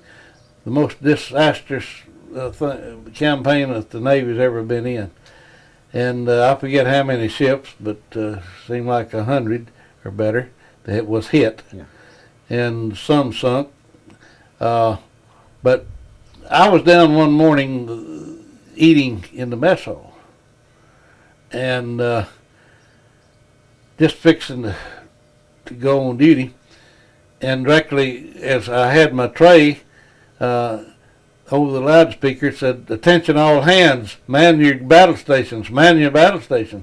There wasn't any bugling, there wasn't any whistling, there wasn't anything to tell you. It just over the speaker, and you could tell the nervous voice that was coming. Well, I just dropped my tray on the table and ran up the toward the hatch, and then on the deck and headed forward for the battle station. And Okay, now what was your battle station at that? that was Horizon Forward Lookout. Okay. And that was GQ. That's where I stood watch. And by golly, just as I got midships, we carried 2 flotation planes on catapults, Right. on each side of the ship, and they're observation planes. And just as I got under or on the main deck, I saw this plane. I thought it was going to hit me, just out of the corner of my eye, and I heard it coming in. And about that time, boom! It hit the stern right on the port side. Okay. That ship's 18 feet from the water. The main deck is 18 from the waterline. Okay. That Japanese two torpedoes came down. One missed the ship. The other one went down through the mess hall, through one of the tables where everybody's sitting. Oh, gee. Went down 9 decks and exploded and blew that ship up. And when it came down, the water washed the deck. That's how 18 feet down is how far it blew that ship up. And then the airplane fell off, and a boy fell out of the airplane on the steel deck right down to where I was. And the other one was lodged, the plane. And, well, I didn't, I got up and didn't know what was going on, and then I just turned around about 3 times and headed for the battle station. Yeah. Well, soon I was relieved, and I went back down and saw part of the wreckage was still aboard the ship. Yeah. And I found this little piece of airplane wings still on the ship, Japanese wing. And I picked it up, and that's the one I gave to the Nimitz Museum. Okay. A little piece. But killed 9. Was this a kamikaze plane, or was Yeah, he just coming in for kamikaze. torpedo run? Kamikaze. He was doing both. Yeah. Okay. He didn't drop any bombs. When he hit, he had them attached to the Okay. plane. And like I say, he just barely hit us. Yeah. But because one bomb hit the ship and the other one went down by the side and exploded. Okay. Delayed action bombs. And we immediately, of course, slammed all the hatches shut, 9 decks of them. Right. And he killed 9 sailors, wounded 26. And then we still had a little power. It knocked off 2 propellers. Both port propellers were knocked off. That bomb where it hit. That gave us the starboard propellers that would still work. And so we made our way into a little inlet. They called it Suicide Harbor. Every time a ship would be disabled, they'd put it or run it into this harbor. Okay. And Japs were still all on the island. It wasn't secure because we hadn't been invaded, but that's where we were. Yeah. And they had a submarine net across. Every time a ship had come in, they'd pull this net back across. And then Japanese planes would just come in night and day on us crippled ships. And at night, they got smart enough to where they made us quit using our 40s and our 20 millimeters. All we could use is 5-inch because these Jap would follow the tracers. Follow Yeah. tracers, Yeah. And so we couldn't use anything but 5 inches. Well, the first or second night we were in this harbor, we began to try to put in a concrete bottom aboard the ship so we could get out of there. Knocked off all of our water, fresh water. Yeah. We didn't have anything except what some other ships brought aboard. And one night I was in my compartment, and all of a sudden over the loudspeaker it said, "All men remain in your compartments. There is a Jap aboard. There is a Jap aboard." Well, the Japanese would swim out and crawl up the anchor chains. Yeah. They'd done that on 1 or 2 ships. And they thought, well, one is, because we had a Marine that was knocked out, not cold, had a cut on his head. Yeah. Well, everybody stayed in their compartments, and finally they gave the all clear, and they never found a Jap. They figured it was a sailor that didn't like a Marine. Oh, okay. We normally got along, but some of the Marines felt like they were just a little better than some of the sailors, and the sailors resented it. Now, in a case like that, who would be chasing the Jap down? Would it be a contingent of Marines, or who? Well, anybody, but Marines, they were there primarily we carried the Admiral, and they wanted to protect the Admiral, and they kept all the prisoners. They kept our brig open, and that was manned mostly Marines. Okay. And but anyway, they immediately put down a boat. From then on, we had a boat all circling that ship, Yeah. every night. Well, we left with a contingent of tankers, empty tankers, 3 destroyers, and us headed for the United States after about a week of that. And we had the barrel at sea and everything, and got out outside. Well, I had been honored by the Navy. My name was Cox, and seemed like any work detail, bad detail, like mess hall duty, they started ABCs, and they always came down to Cox, and I got called. Yeah. And I'd rather done anything. I'd rather lick the deck, chip the paint. Yeah. And I got called on mess duty. And about the 2nd or 3rd day, I was doing pots and pans with steel wool. And I'm not lying to you, the blood oozed out of my fingernails from washing these pots. Wow.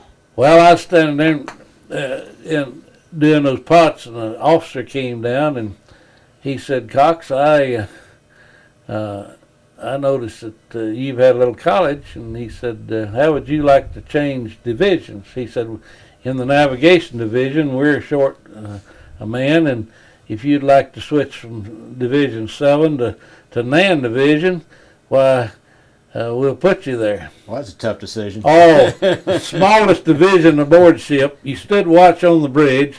You steered the ship. You did the phones, earphones, Yeah. and all.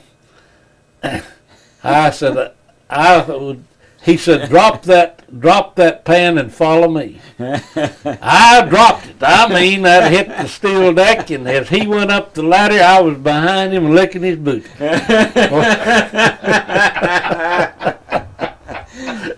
Oh man, the happiest day of my life, I did. That's great. And Before we get too far, Yeah. I had a couple of questions. One, you say Admiral Spruance used to come aboard pretty regular. oh, he was aboard all the time. Okay, now what? Did you ever see him very much? All or the time. What'd you think of him? Very fine individual. He was either walking the deck and looking down on him, or he was on the bridge with the captain, or in his stateroom. But I elbows with him all the time, and the captain and everything, being up there steering that, being the helmsman Oh yeah. on that ship. Why, you know, he's right up there with the big boys, and I sure did beat chip and paint. And there was those. We say there was 9 fellows that were killed in that kamikaze Mhm. attack. Did you know any of those fellows? Yeah. Could you tell me something? Maybe some No, names. I a little don't bit about know. it? I don't know them that well. I just Okay. they were in the NAN division, Okay. and I personally I'd seen them, or aboard ship. I didn't know personally any of them that were killed. We like to be able, as much as possible, to tell the stories of the fellows that didn't come Right. back. Right. I don't want them to just be a number.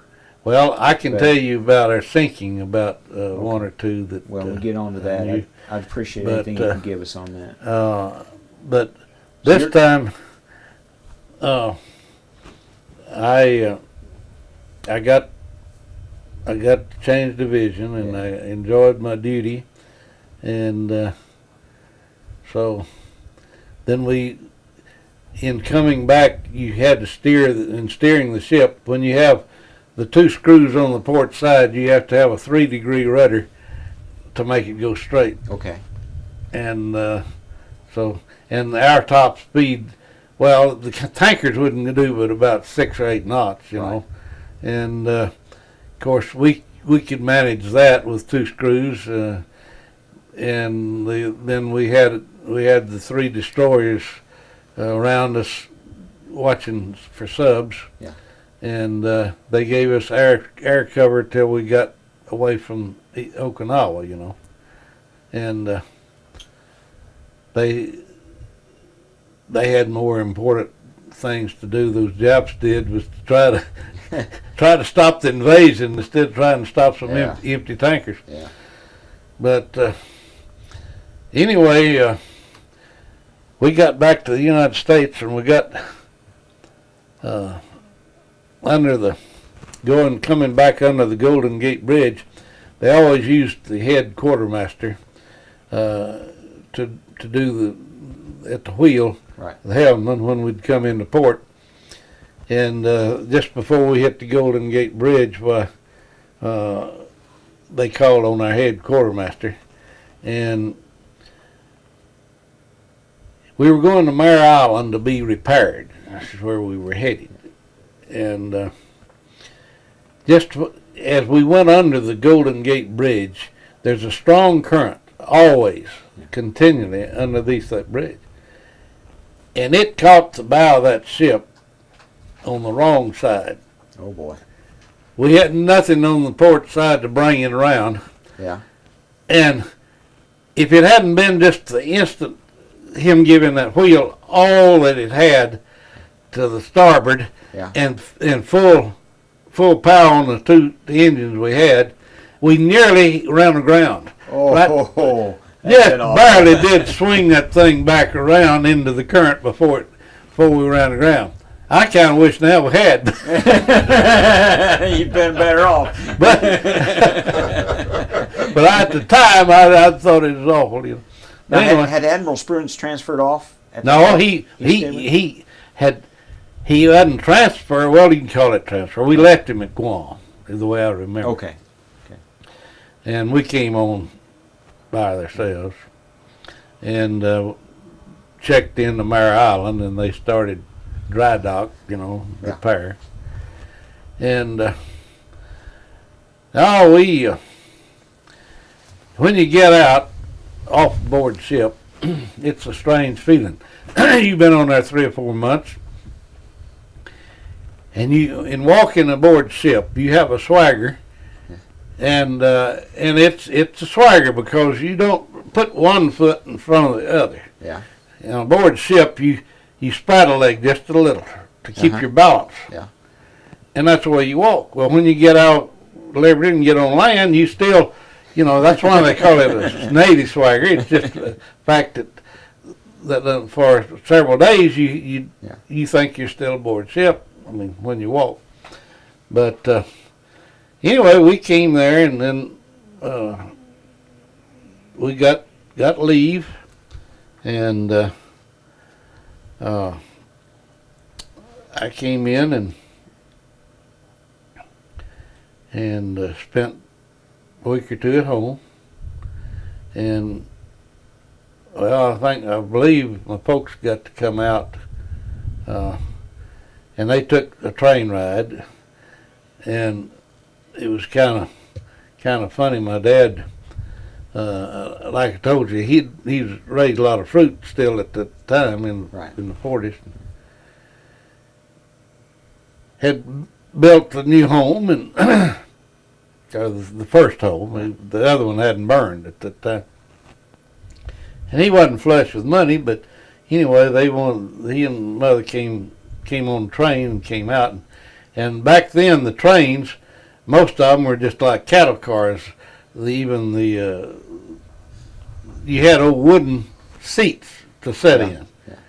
Well, on this particular train from Dallas to San Francisco, they had a Pullman that was cushioned and air conditioned. And Dad and Mother they didn't get one of those nice cars. They put them back in the cattle car, I call them. And one of the porters came back after they'd been there about a day or so, and he said he kind of, I guess, liked my dad or something anyway. And it's unusual because he was black, and we didn't have not one black in the whole county. Yeah. And we didn't hate blacks. We just didn't know anything about them or anything. We just and we called them niggers and still do sometimes, and not trying to disrespect them. That's just the way that everybody did. And so this black porter came and told my dad. He said, "Would you like to seat up in a Pullman car with air conditioned and soft seats?" And Dad said, "Oh, that sure would be nice." So he says, "There's going to be a vacancy." So he came back and he got Dad and Mother and took them up, put them in the car. And Dad pulled out a quarter and gave him a quarter. And the porter looked at that and he said, "Just a quarter?" Dad said if that man had carried a bushel of peaches on his belly across the sand field and got a quarter for it, all that they brought, that's what all the peaches was bringing, was 25 cents a bushel. Yeah. He He said he thought that was a pretty good tip. But anyway, they said they did get a seat in a cooler car. Yeah.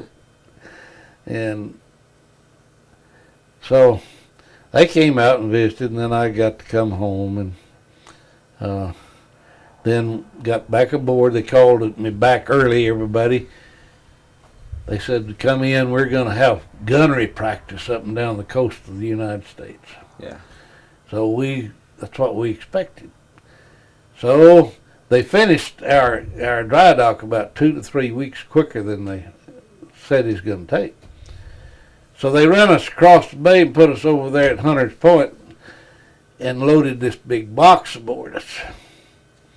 Well, I was standing there, watched, brought it aboard, and they put it on the main deck, quarterdeck there, and had Marine Guard, and then they had another kind of a box or deal that they were bringing in, and they took it up and put it in the Admiral's quarters. How big was that second box? No, 2 men could carry it. It wasn't too big. Okay. About 5-gallon size, maybe, or something. And they put it. That's the way I remember it. Somebody else might remember, but my memory, that's Sure. what it is. And so they at the time, I didn't know they put it in the Admiral's quarters. Of course, we didn't know anything. We wasn't too excited because we just thought we was taking on something to be transported to where we were going to stop. And that's what we did. The only thing is all under Marine Guard, and whenever we headed out, instead of having gunnery practice, we had flank speed 32 knots out from underneath the Golden Gate Bridge, and I headed to Hawaii or somewhere. We didn't know where we was going. The crew did. And come to find out, we had the atomic bomb. Yeah. And I leaned up against the box and talked to the Marine Guard 2 or 3 different days. And we were going, that old cruiser was just, we averaged 29.5 knots. Wow. Average. We still hold the world's record for a surface vessel between here and Guam. That is fast. And had no escort. We didn't have anything. Didn't need one at that speed. Yeah.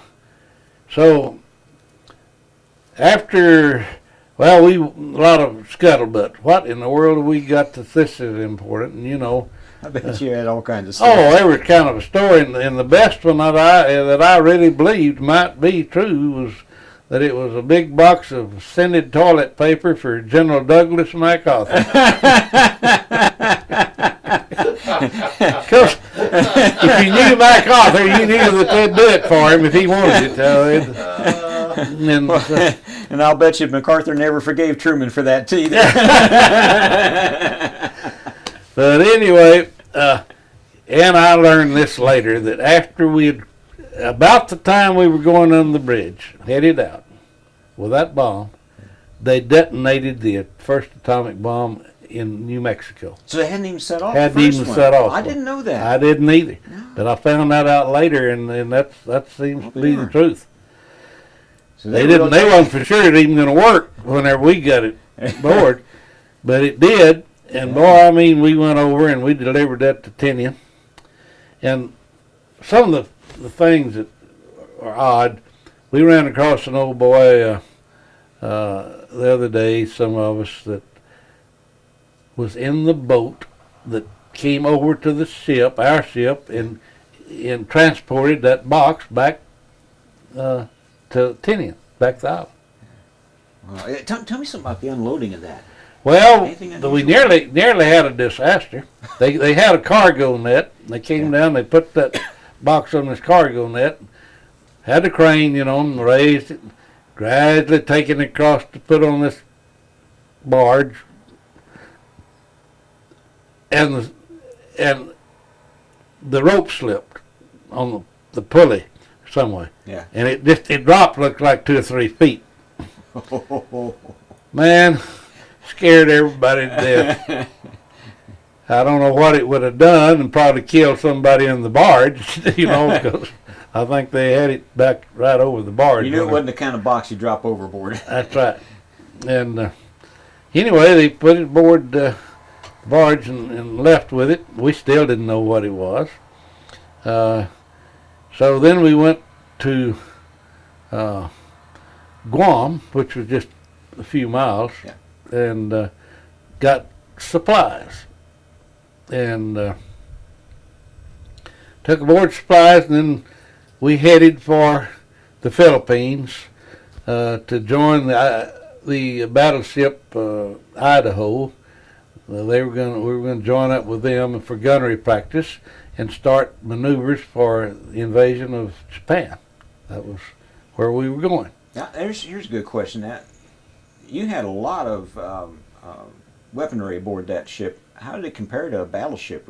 You were almost a battleship. Yeah, of course, I call a battleship in my vocabulary is any fighting vessel that that's primarily used to fight with. But a battle wagon is what I call a battleship. A true battleship we call them battle wagons because they're the biggest other than carriers. They're the biggest there is.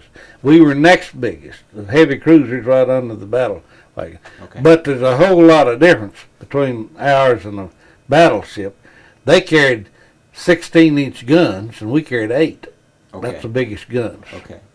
And they had quite a number more crew, probably twice, than we carried. We carried about 1,200 men, and they carried probably 2,000 or 2,400 or something in that. Right. But anyway,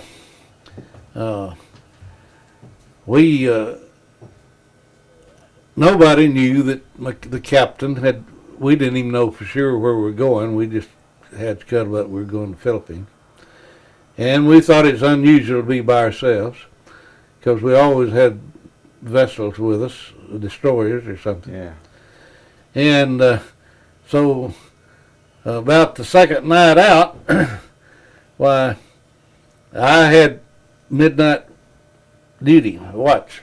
I had midnight watch, and so I went to the bridge to stand watch at 12 o'clock midnight, and I was to put on the phones for the engine room phones. That was my duty for that night. Instead of steering the ship, I was one. We had 2 people on both sides, one on each side of the helmsman, one to the lookouts, and one with phones to the engine room. Right.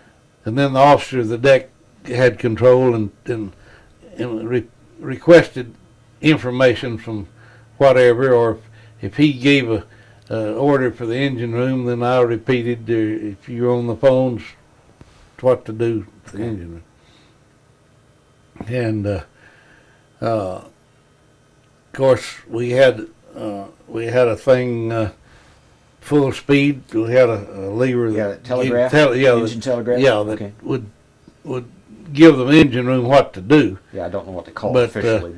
But if you wanted contact, which they had constant contact with the engine room through the phones, they didn't just use that. Anyway, I was about to take the phones, and all of a sudden, wham! The explosion went off, and I went about 5 feet in the air and came down on my stomach and out on the bridge there, and started to get up and looked up, and there was water and debris and fire and flames and just everything going up. And we were 81 feet from the water line. Wow. The bridge was. Yeah. And boy, I mean, it just. And just about the time I got to my knees, another explosion. Wham! Well, another torpedo hit us. Of course, we didn't know what it was. We were just out there, and you thought everything was fine. With the night was beginning to break. Some of the clouds was real dark. Couldn't see your hand at the first part of the night, and then the clouds began to break, and the moon began to shine some. Pretty calm sea. Fairly calm sea, and so the second torpedo hit. Of course, like the second explosion, because I didn't know it was a torpedo. Right. But we thought, well, must be under attack some way, or the ammunition blew up or something. Anyway, we began to try to get somebody on the phones. Couldn't reach the engine room, couldn't reach the lookouts, couldn't reach anybody. The captain was sleeping up on the bridge. He had a cubicle right off the bridge that he spent some nights at. Had a bunk, and it blew him plumb out of the bunk.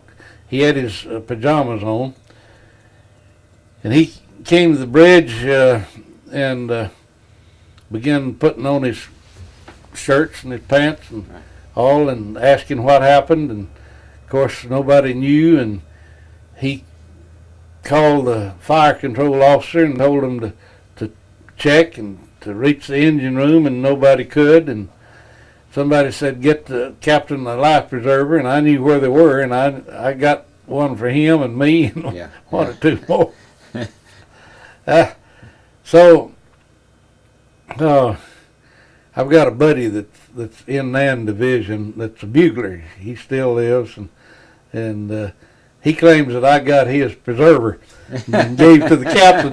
He didn't have one. He had to find another one. It might have, I don't know, but I got the first ones that were handy. That we didn't have any names on any preservers.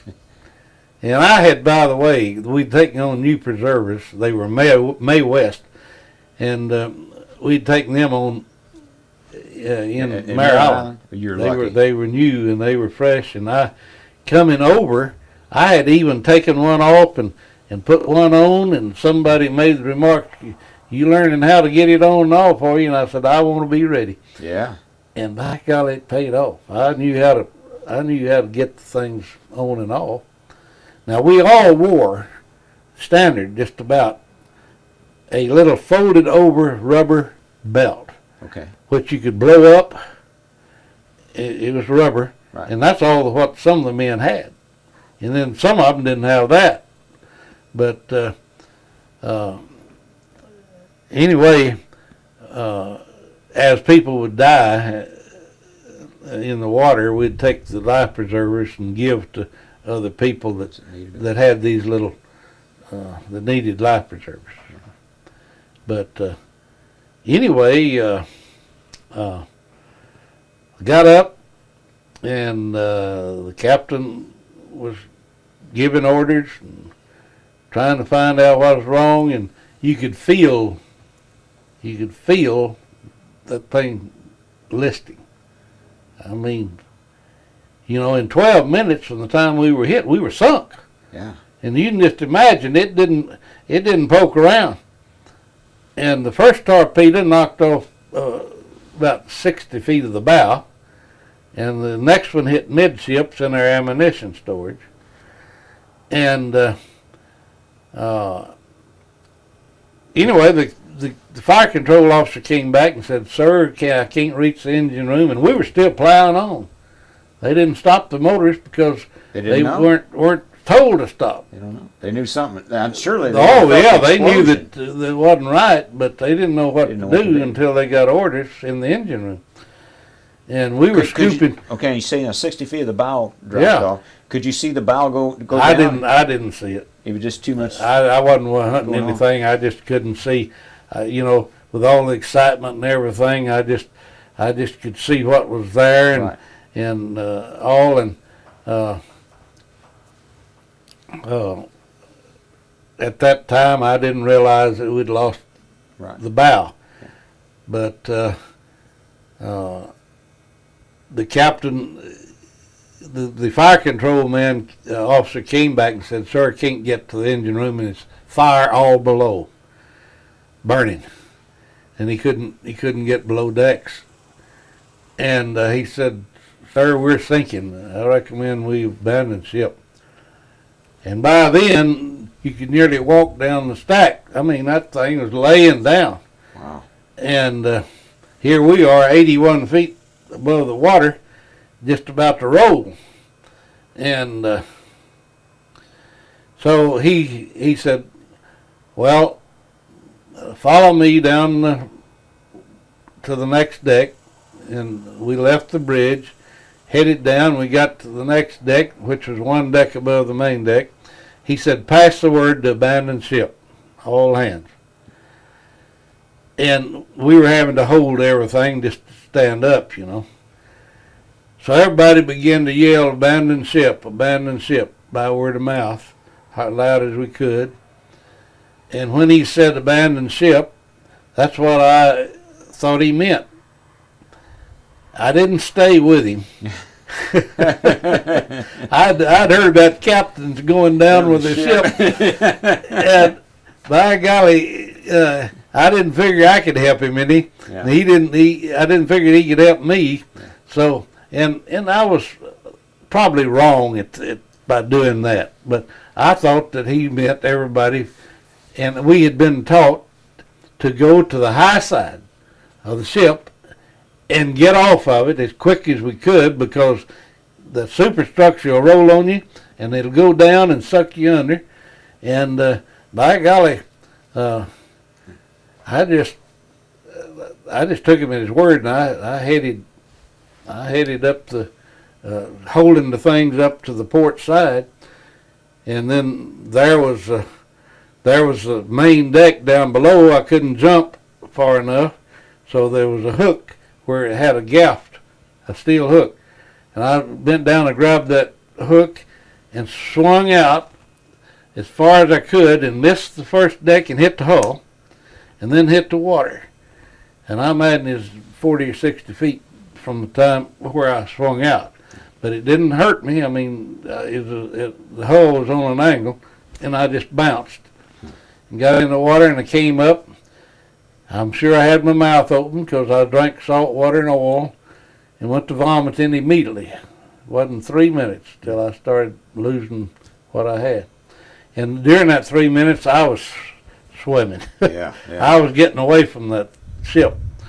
And I got about 50 yards out and stopped and turned, and the moon had just brightened up enough I could see that old ship was headed straight down. The screws were still turning, and people still jumping off. And it was halfway down whenever I looked back. Yeah. And then you could begin to feel bubbles or something in your groin, and you could hear screams, you could hear racket, and then all of a sudden all you saw was bubbles and nothing. And here you are, and the only time you could see anything is when the wave would come up and you hit the top of the wave. Yeah. I was by myself, didn't know whether anybody was got off or not, and I swam a little farther out. I could feel bubbles in my groin, and swam I saw this man in the water, and I swam over to him and up close and looked at him, and it was a good buddy of mine from Texas. He was from Iredale. His name was Josie, his last name. I called him Josie all the time. And his name's Clifford. And I said, "Is this you, Clifford?" He said, "Yeah." "Is that you, Cox?" And I said, "Yeah."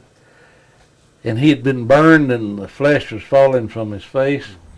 His flash burned, and somebody had put a jacket on him and put him over. And anyway, he didn't last any time, and I began to try to find other people, and so I saw a group of about, well, I didn't know, just a group, and I could hear them screaming and yelling, and so I swam over to it, and it was a group of about 30 men. And then from then on is whenever you just bobbed up and down, up and down, up and down. We better stop here and switch out. Number 4. You're talking about you came up with that first group of fellows in the water. Now, a lot of people get a misconception about a warship when it sinks. You don't sit there and launch the lifeboats or anything like that. And wouldn't have had time if you did. You know, you had what, maybe a motor launch on it for the Admiral, and not much more. We had a motor launch for the Admiral, all right, but that was the furthest thing from anybody's mind. The Admiral wasn't aboard. Yeah. He stayed over in Guam, and all we were thinking about was trying to get something in the water. Yeah. That floated.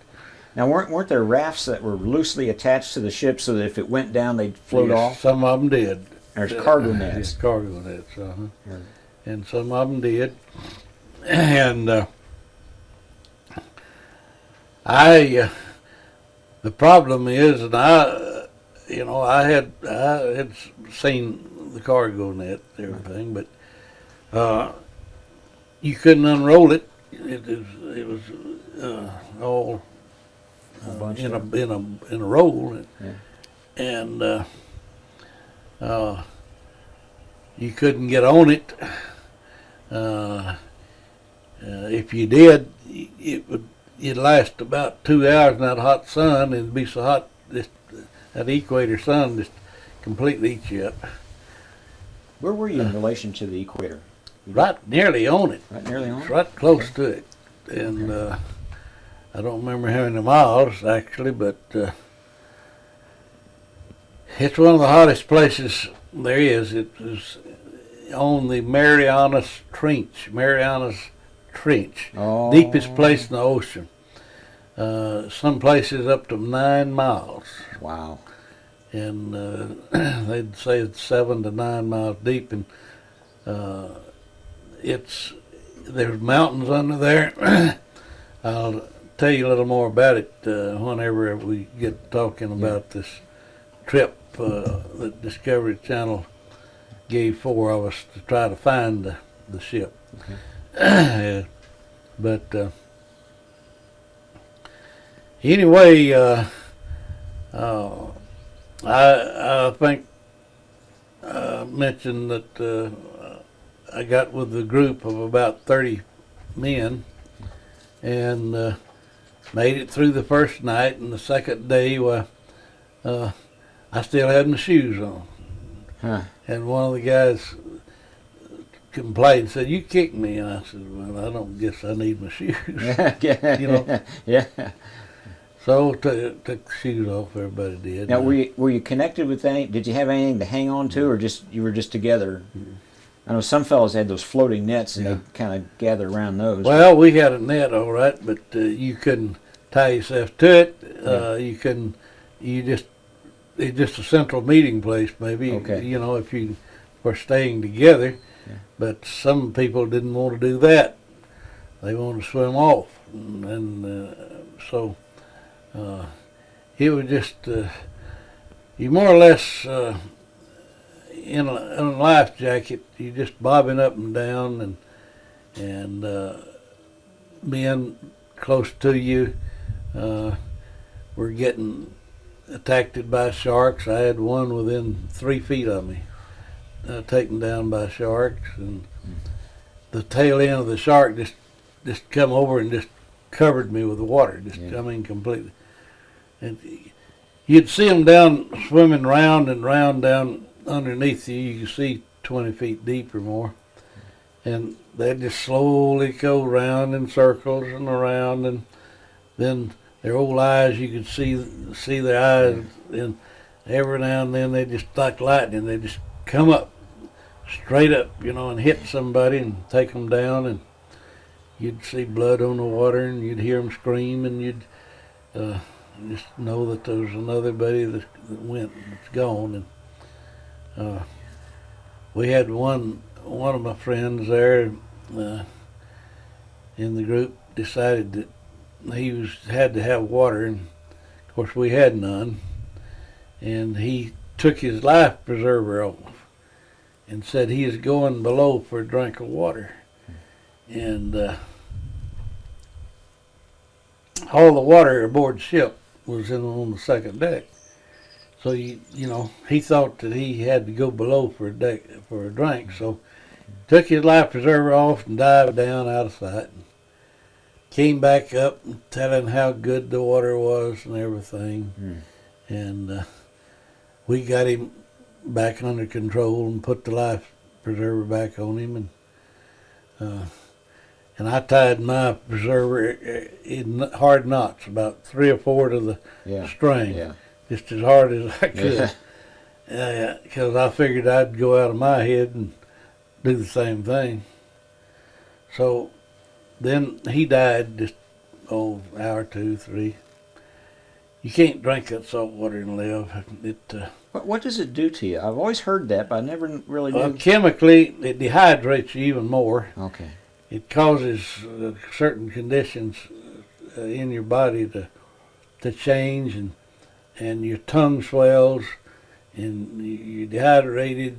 Your salt is in your system, Yeah. and you get I don't know what kind of disease too much salt is. I forget what, but you just can't tolerate it, and you begin. Well, he brown foam through his nose and mouth, and died. Horrible death. And Do you remember his name? no, the only one that I really remember for sure is this Clifford Josie that I told you. First one I came to in the water, flash burned, and he died. But Dying of a fire or burns would be one of the worst things that could ever happen to a fellow. and then you'd see fins, those sharks' fins, just circling. You see dozens of them. I don't mean one or two. And, you know, you just figured, well, you've had it. This is it. And you'd kick and you'd scream and you'd try to get away. And if you saw one coming close to you, you'd kick. And I don't know what that's thing do or not, but that's what everybody did. Yeah. And we noticed that if we could stay kind of in a group, they didn't attack them as much as they did a single. If you floated out away from the group, why, they were more apt to be bitten and eaten. And of course, the sharks they had bodies, 880 in all before it was all over. So they just feed. They just like a feeding ground. Yeah. And I guess they got the message to all their buddies all Yeah. 20 or 30 miles away. I don't know how far a shark can smell or know that there's food or something, but anyway, I remember we were the first thing that was in our minds was, did we get a message, SOS off? And nobody knew, but everybody was hoping that we did, and we figured within a day or so we'd see airplanes or we'd see ships and all. And first day passed, nothing happened, and then men began to kind of hallucinate and swim off from the group, and some of them thought they saw islands, and there's one guy within 50 yards, we was floating along, and he was swimming. Yeah. And he wasn't coming toward anything. We said, "Ahoy there, have you seen land?" And he said, "Yeah, I just came from it. There's an island on up I just came from." Yeah. Yeah. And he didn't even try to get with us. And then about the second or third day, we had a couple of officers with us, and they knew me. We were acquainted, and they said, "Cox, we want you to be our guide." They said, "There's an island out here, a secret island, one that's not even on the maps, and it's for officers only." Mm-hmm. And of course, I said, "I don't think there's any island anywhere." "Yes, there are. We know. We've seen the maps and everything.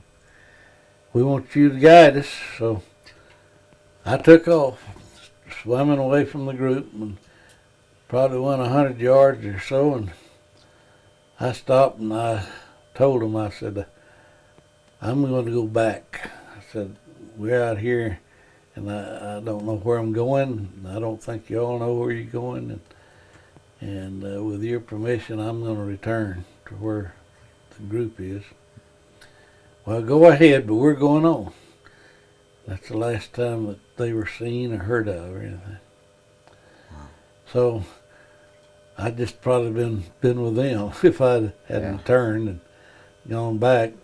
And were you getting kind of fuzzy at that time? Or? There's times, the heat, and then it's so hot, and you'd splash water, and your life preserver was just your shoulders were raw, just a constant movement on them, and then it's just burning up, and you'd pray for darkness, and then whenever it'd get dark, why, it'd begin to turn colder, and you'd shiver, your teeth would shiver, and you'd begin to pray for daylight and heat, and it just kind of like Texas, either too hot or too cold. And not much of a good. It wasn't spring or fall. It was either summer or winter out there. And you said you got sick at your stomach when you first came up. I vomited. What about after everything. that? Were you any better after that, or were you still pretty sick? Oh, I was sick until I was nauseated, I guess, for days. But I wasn't. It didn't make any difference. I didn't have anything with stomach and nothing to eat. So. And then you begin to hurt, and you begin to see sharks. You forgot about being sick. As you watched the sharks, I mean, how much of you was in fear, and how much of you were just fascinated by watching them? I don't say that I was fascinated. I know it's kind of silly. Just the hapless feelings, all it was. Yeah. And you knew any time that one could come and eat on you, and you just prayed that you wasn't going to be the next one, and you'd kick and you'd scream and whatever you thought you could do, and I was scared to death all the time. I mean, I guess you can control your fear because there's not any place to go or anything to do. I just wondered if you ever really got used to the fact that they're just out there. No. Not me. Yeah. I'm kind of like, we got a buddy that said, if you wasn't scared, you wasn't there. I actually have a buddy or two that says they weren't scared. And they didn't even see a shark. And, I don't know where they were or what they were in, but they wasn't with me. Now, the life jacket, would it make it hard to breathe? I mean, it would kind of pull up on you, wouldn't it? Yeah. Mm-hmm. I think you'd have to adjust it, and you'd want to take it off because it's burning you. It was bleeding at the shoulders, and rubbing blisters, and everywhere all over your body where the salt and the phosphorus was burning you, and. But there's nothing to do. Just take it, and you couldn't sleep. Over the first day or two, while you had buoyancy in the preserver, maybe you could put your head back, and if the water was calm, you could get a few naps, But then the water get a little rough, and your head come down, and every day it got higher and higher. Those preservers were supposed to last 72 hours, and it's already 110. They were waterlogged. In fact, one of the fellows on board the ship that picked us up swears that when he got one survivor out and took his life preserver off and threw it in the water, and it sunk. Yeah. And I don't doubt it. I believe it. Probably his body was buoyant a little bit, enough to kind of help hold that preserver. Wow. But how low did you actually get in the water before they pulled you out? Chin. About chin. That's getting close. Yeah. I couldn't go to sleep. I couldn't let my head tilt, or I'd strangle. Yeah. You just have to hold that head up all the time. Was there still a lot of oil in the water, or had you kind of gotten out of the oil? It's kind of gotten out of it. There's still a little, but most of it was just salt water. And we spread all over about 20 square miles, they said. Wow. And there was a few rafts that got off. I never did see a raft. I never did see a boat. But did you happen to see Captain McVeigh while you were in the water? No. He was in a raft. He was? Yeah. He lucky. he got down there, just started down, and it rolled just after I left him. Yeah. He dropped him into the water, and the superstructure missed him. He took him under. Yeah. But he came back. They released him, and he came back, and there was a raft. Holy smokes! Wow. And see, I could have been with him.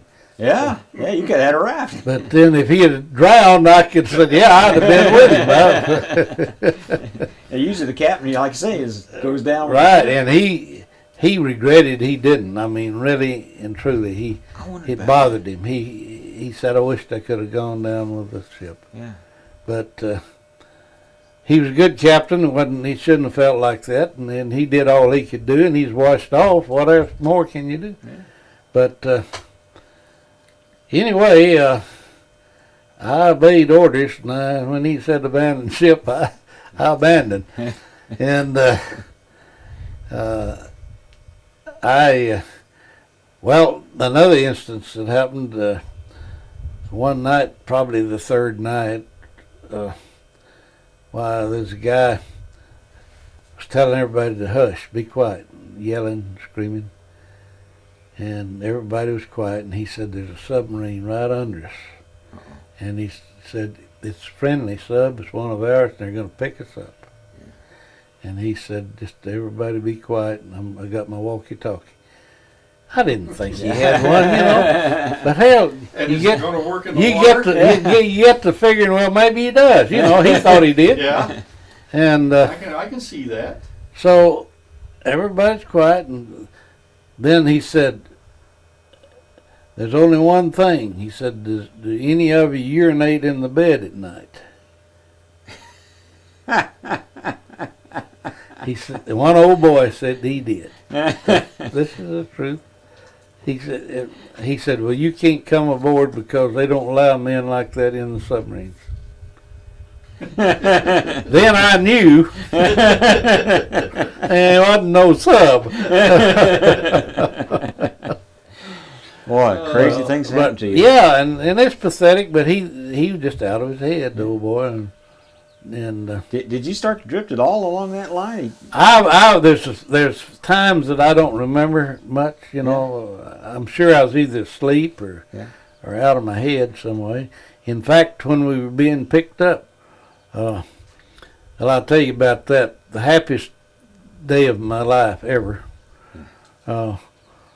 We were down to about 10 men in our little group, and late in the afternoon, just before sundown, we heard a motor airplane. And we'd been seeing airplanes every day, but they were high and they couldn't see us. Yeah. And you think, well, they can see us, but you get up there in that airplane and look down on the head, it's like a needle, a head of a pin. It's like seeing an ant from the Right. Empire State Building. Right. And, of course, they didn't see us.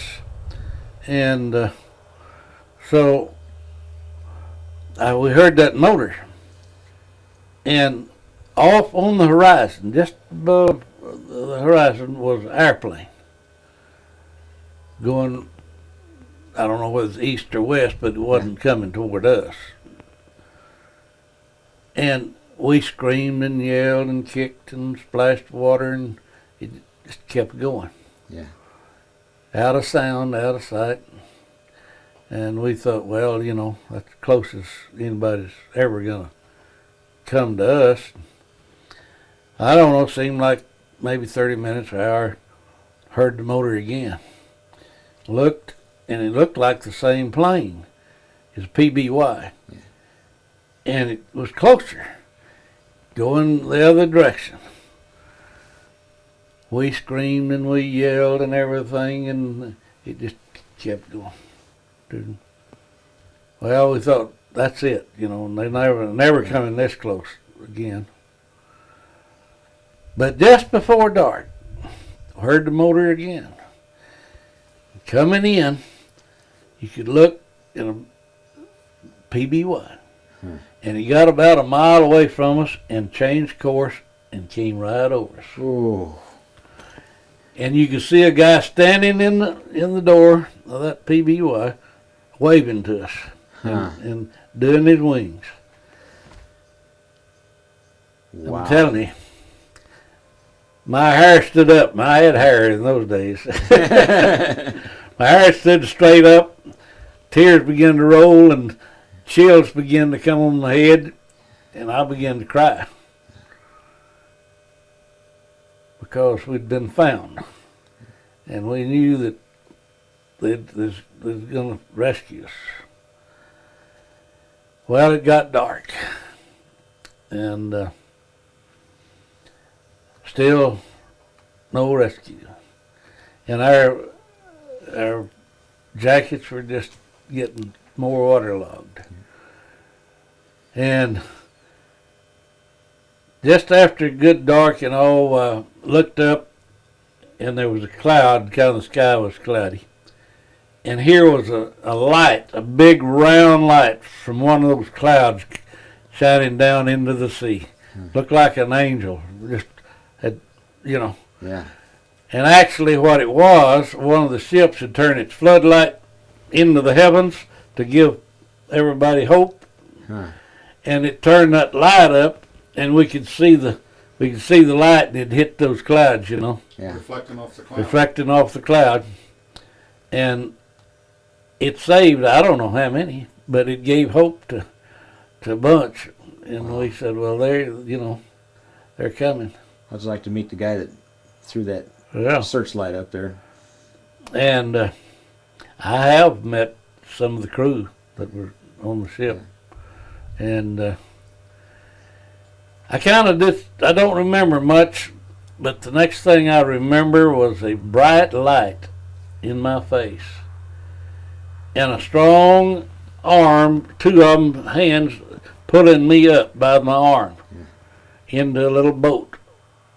And they pulled me over and put me in that boat. And I knew that I was saved, you know. Then we went over to the mothership, which was a Bassett, the one that picked me up. And there was a rope ladder, a Jacob's ladder, and they tied a rope around me, and some of them tried to climb along with me, and I climbed up that ladder, and I got up on deck, and I thought I could walk, and I took about 2 steps and fell on my face, too weak and just, you know. Wore out. Oh, well, yeah.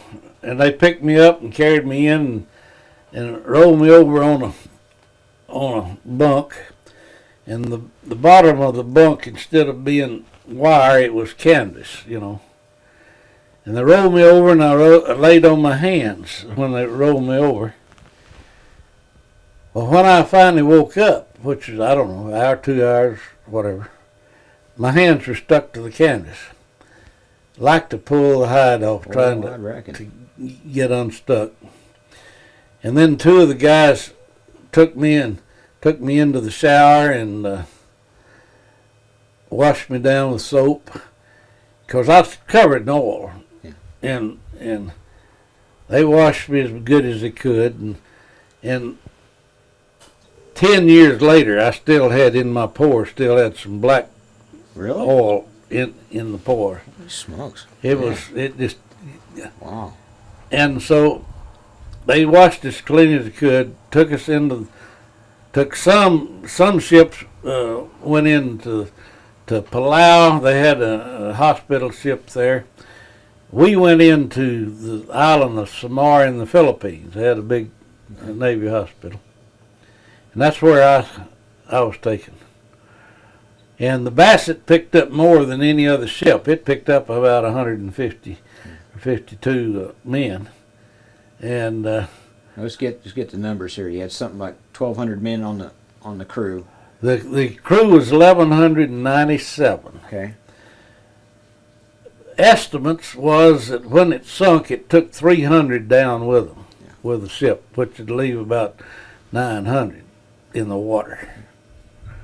Well, ended up 880 died, and 317 were picked up. So, if there's 300, off from 12, it'd be 900 in the water, and 300 picked up, there'd be about 600 died in the water after, But anyway, they took me in the hospital and on the stretchers and picked us up and took us into the hospital and wrapped me in gauze, all my arms and my legs and everything, just gauze. Yeah. And they changed dressings about every three times a day. I smell like a dead horse. I mean, stunk. And what it was, all my hair came off of me. Huh. The protein, it died, and all. I was just as slick as an onion. Wasn't any hair. And then my fingernails and toenails came off, and I was pickled. Yeah. You can imagine what salt water would do to you for 4 days, 5. And then I had sores all over me. Salt water, they call them saltwater sores. They call them phosphorus burns, whatever. Yeah. And every place, particularly behind your knees, in your arms, on your here, on your shoulders, anywhere that thin skin, that's where you had sores primarily. And then I had them on all my legs. I've got scars this big on my legs where the sores came up. And in fact, when I got home, 10 years after I got home, I still had, they were blue and stood up from the skin, and doctors would see them and won't know what they were, Yeah. And then one thing they did on the first or second day, they took tweezers and took pieces of skin from both shoulders, big as my hand. It was just dead and turning hard and crusty, that skin. Yeah. And they took it and took that off, and it was just raw meat. And they doctored that. And after about, we were there a week or so, and a nurse came in and with a newspaper and showed atom bomb had been dropped. Yeah. And she said, "Boy, this is what y'all were carrying." Huh. And then a day or two, the war ended, of course. Yeah. Well, you talking about happy. Everybody was happy because we knew we were supposed to be taken back to the nearest hospital nearest our home, which would have been Temple or Waco, Right. for me. But the end of the war tied up all the plane traffic and everything, so instead of taking us to the States, it took us back to Guam. Flew us back over there, and still in the hospital. And I stayed 2 months in the hospital, and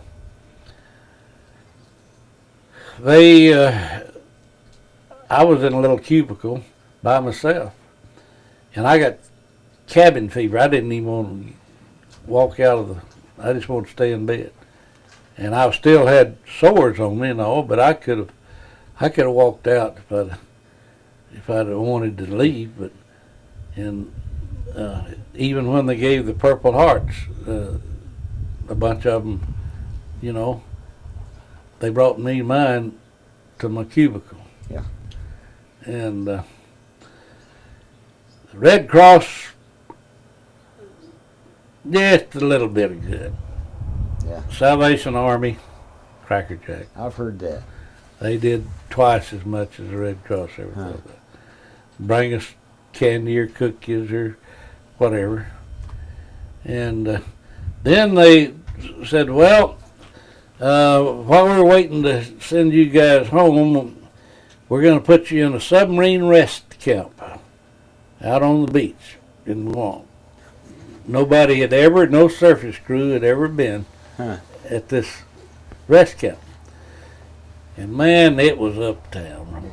Of course, it's just barracks, but it had screened in porches to where you had pool table, and it had coconuts in the trees you could chunk at and climb up. And one of the guys climbed up with a machete and got us a coconut. and ice cream every meal. Man, we thought we was in hog heaven. How about the woman on the poster? We had a picture. There was a picture. But that's close as I.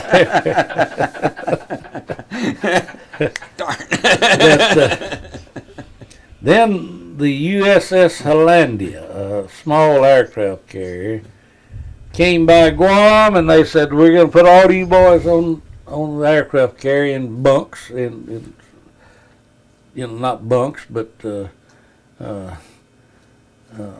folding cots." Yeah. So all in the decks, in the flight decks, they had cots, and so on the other side of this door is a picture that I know you've seen, because it was a picture of all the crew taken on the deck of that carrier. Yeah. And do you know, I met the old boy that that was on the Hollandia and that took the photograph Did you really? at a reunion. Huh. Wasn't one of our reunions, it was Hollandia's reunion. Huh. And I met him. And I thought, well, now, isn't that something? Yeah. You know, here, 50 years later, you see the guy that took the picture. Yeah. And so we were eating chow one day, about the second day we were aboard, and an old boy was dipping chow on my tray. I looked at him, and he looked at me, and he said, "I know you. You're from Comanche." And I said, "I know you too." And he said, "Yeah, I'm Gene C. and you're L.D. Cox." And he was stationed on the Hollandia, and he was dipping our chow for us. That's something. And later he came and worked for the post office here in Comanche Well, after the war for 20 years. That's something. And he's dead now. But anyway, that's just one of the little things that happened, you know. And then when we got nearly back to San Diego, they made us put our dress blues on. Yeah. Gripe, everybody's in their dungarees, and they griped, "Why do we do that?" Well, they had a ticker tape parade down through the town. Huh. And they had us all in buses, you know, and they were throwing ticker tape and waving and all. And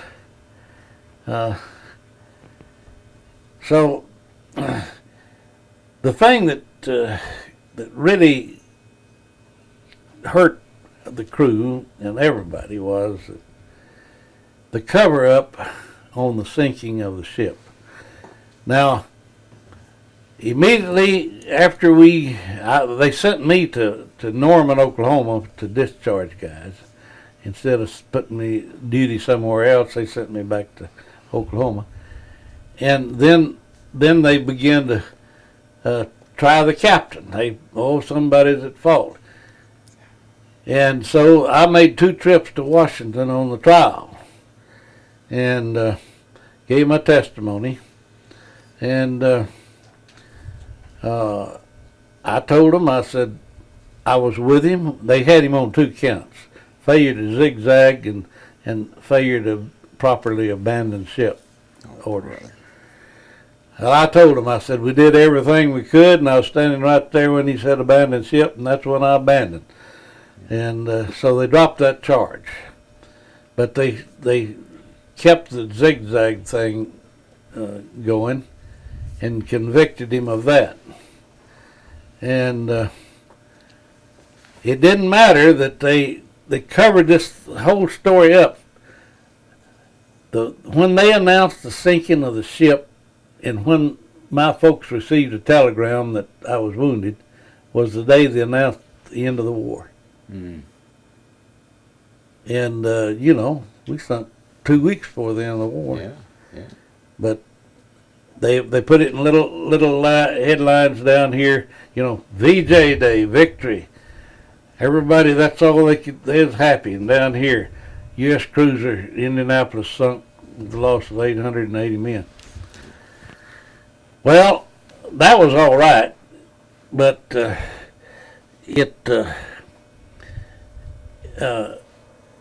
but the way they did it and why they did it is what was upsetting.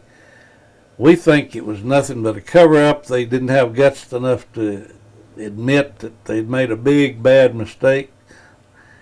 We were just accidentally found.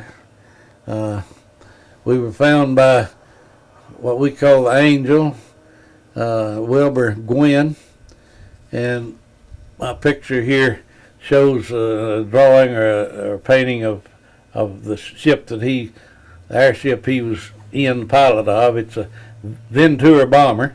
Okay. It was used for patrol, and he was on submarine patrol whenever he accidentally, well, to make it even more accidental, Yeah. they were flying high, Right. looking, and they had a brand new type of trailing wire antenna. Yeah. And it had a weight on it to keep it from flopping. Well, the weight came off, and it was flopping underneath that airplane. Well, he sticks his head out and to look at that antenna, and directly there's a flash, and he looked, and it was an oil slick. Well, he thought it was a submarine. He jerked his head back in, opened the bomb bay doors, and made a circle. He's going to bomb the submarine. He's going to depth charge the submarine. That's what he told me. I talked to him personally. Okay. And by his mouth, that's what he said. And he got down there, and they got down about, maybe 100 feet or a little higher, and he saw heads and people in the water. Huh. Well, of course, he just completely, he shut the doors and broke radio silence and circled and saw that a lot of men in the water, and he could see sharks, and he broke radio silence, and then they had more foul-ups. The people back at base in the Philippines got the message and didn't forward it to his officer to send other planes out.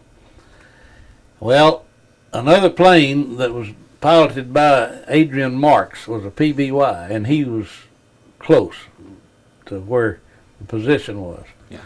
Well, he came over, and he circled, and he saw what was going on, and so he landed his PBY in the ocean and started picking up singles out of the water. Now, I didn't see him. I didn't see that plane, and I didn't see Wilbur Gwynn's bomber. I was floating somewhere else. Yeah. But Adrian would guide him to where the men were. Right. I'm curious about a couple things. What'd you think about when you're in the water all that time? I mean, you think about food or Well, you guys talk about anything or just? I was hungry for about 3 days. Yeah. But after 3 days, I had no appetite. Yeah. But I was thirsty. Yeah. Never lost the thirst. Yeah. Oh, it was so hard not to drink that water. Oh, I'll bet. And your tongue was swelling, and you were, and it's wet, and you put it in your mouth, and you talking about if you not drink water when you're that thirsty, you can do anything. Yeah. Yeah. You not smoke, you not drink, and you That's not do willpower. anything. That's The willpower. only thing I'm having trouble with is not eating. I found that just nearly as hard as not drinking that water.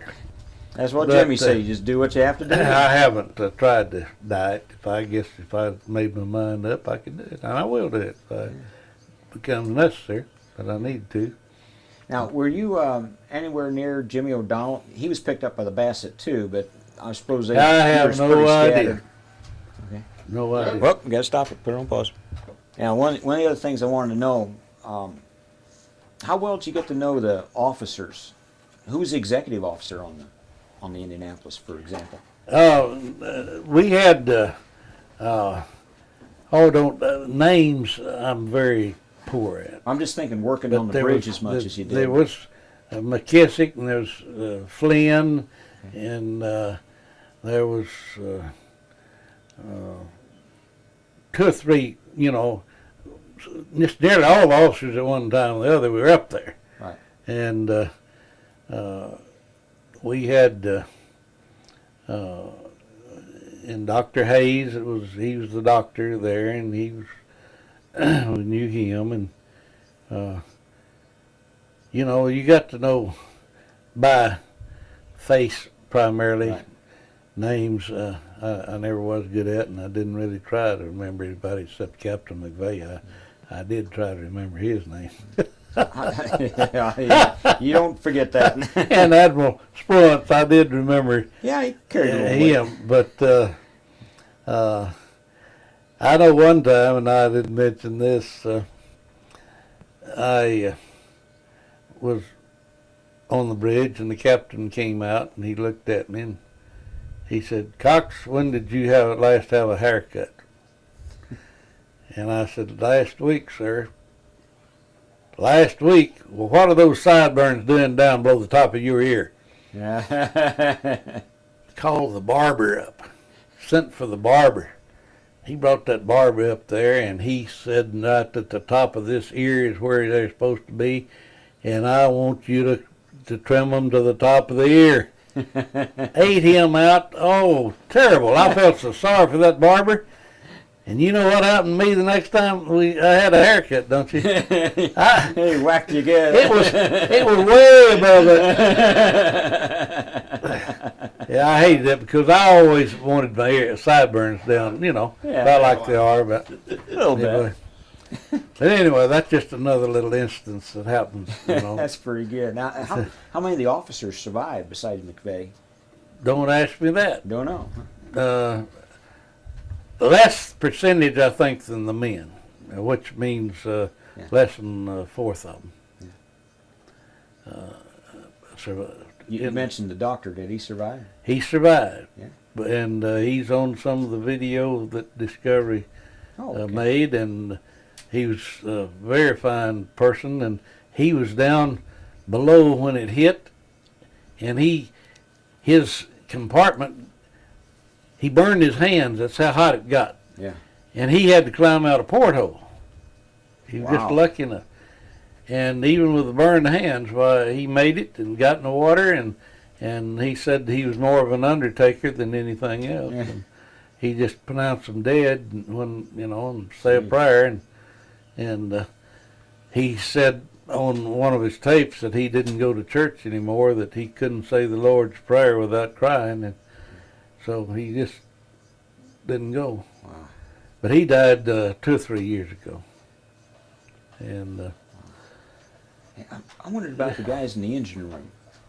Since there was I've got a communication good there. buddy that was, I don't know whether I don't think he was down there when it got hit, but he worked at the engine room, and I don't know whether any of them got out or not, but I doubt it, because if they couldn't get to him from the top side, well, that they couldn't get to him, they couldn't get out from the bottom. And it just been a miracle, anybody down there to gotten out through the flame. Now, they might have been sucked out if when it rolled and the water went out, it might have, air or something might have sucked them back up. I'm sure there's a few down below that did get out. Right. I mean, because there wasn't 300 and something. No. Topside, but certain areas. What happened? Just like one of the Marines named McCoy, he was guarding prisoners at the time we were hit, and he opened all the cells and told everybody, to get out. And he knew, he could hear men groaning. He knew there's men in there, but when he got everybody that was at the foot of the ladder, when they all got out, he slammed that door and dogged it, the hatches. Slammed that hatch. Wow. So they couldn't no way get out then, And that's a bad part about working down below. And I was in a precarious position once when I first transferred into the navigation division. On general quarters, they put me steering aft. There's 3 places on that ship to steer from, and steering aft was down on the 9th deck.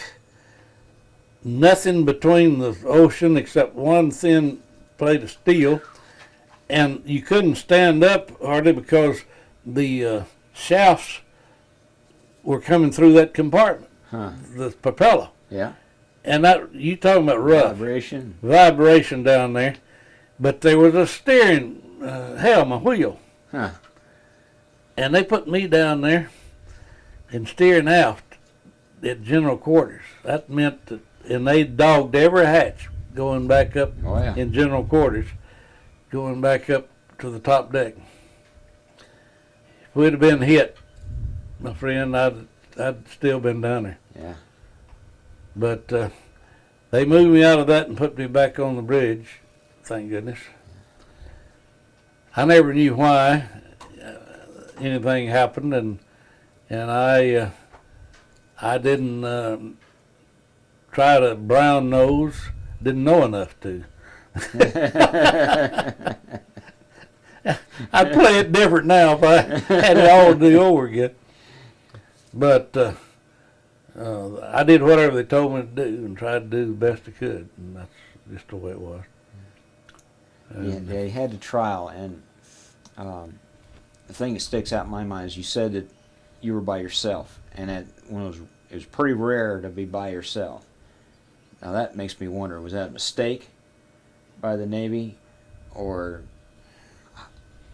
because they've been on here are just a few of the mistakes that the Navy made. Number one was our captain asked for an escort, which I don't know of ever a ship our size going by itself anywhere. Right. And they said there wasn't a destroyer available, so they sent us out. They sent us on a route that was well used, direct route, and they didn't tell the captain that a destroyer, the USS Underhill, one of ours, was sunk 5 days earlier on this same route. Mm-hmm. Didn't tell him that. So you knew there was a sub operating in the area. They did, but we didn't. They did anyway, yeah. So they didn't tell the captain, so he thought it was a safe journey. Uh-huh. And then after we got sunk, nobody started looking for us. And for 50 years, they claimed that no message was received, no SOS. Yeah. And then it just happens that a Navy man that was on duty that night in the Philippines says, uh-oh, I received that message, and I took it to the commanding officer, and he was in bed, it's of course midnight, and he said, and he smelled of alcohol is the way that the sailor put it. And got his written letter, and he said, the officer, the commander said, if you hear anything more, come and rouse me.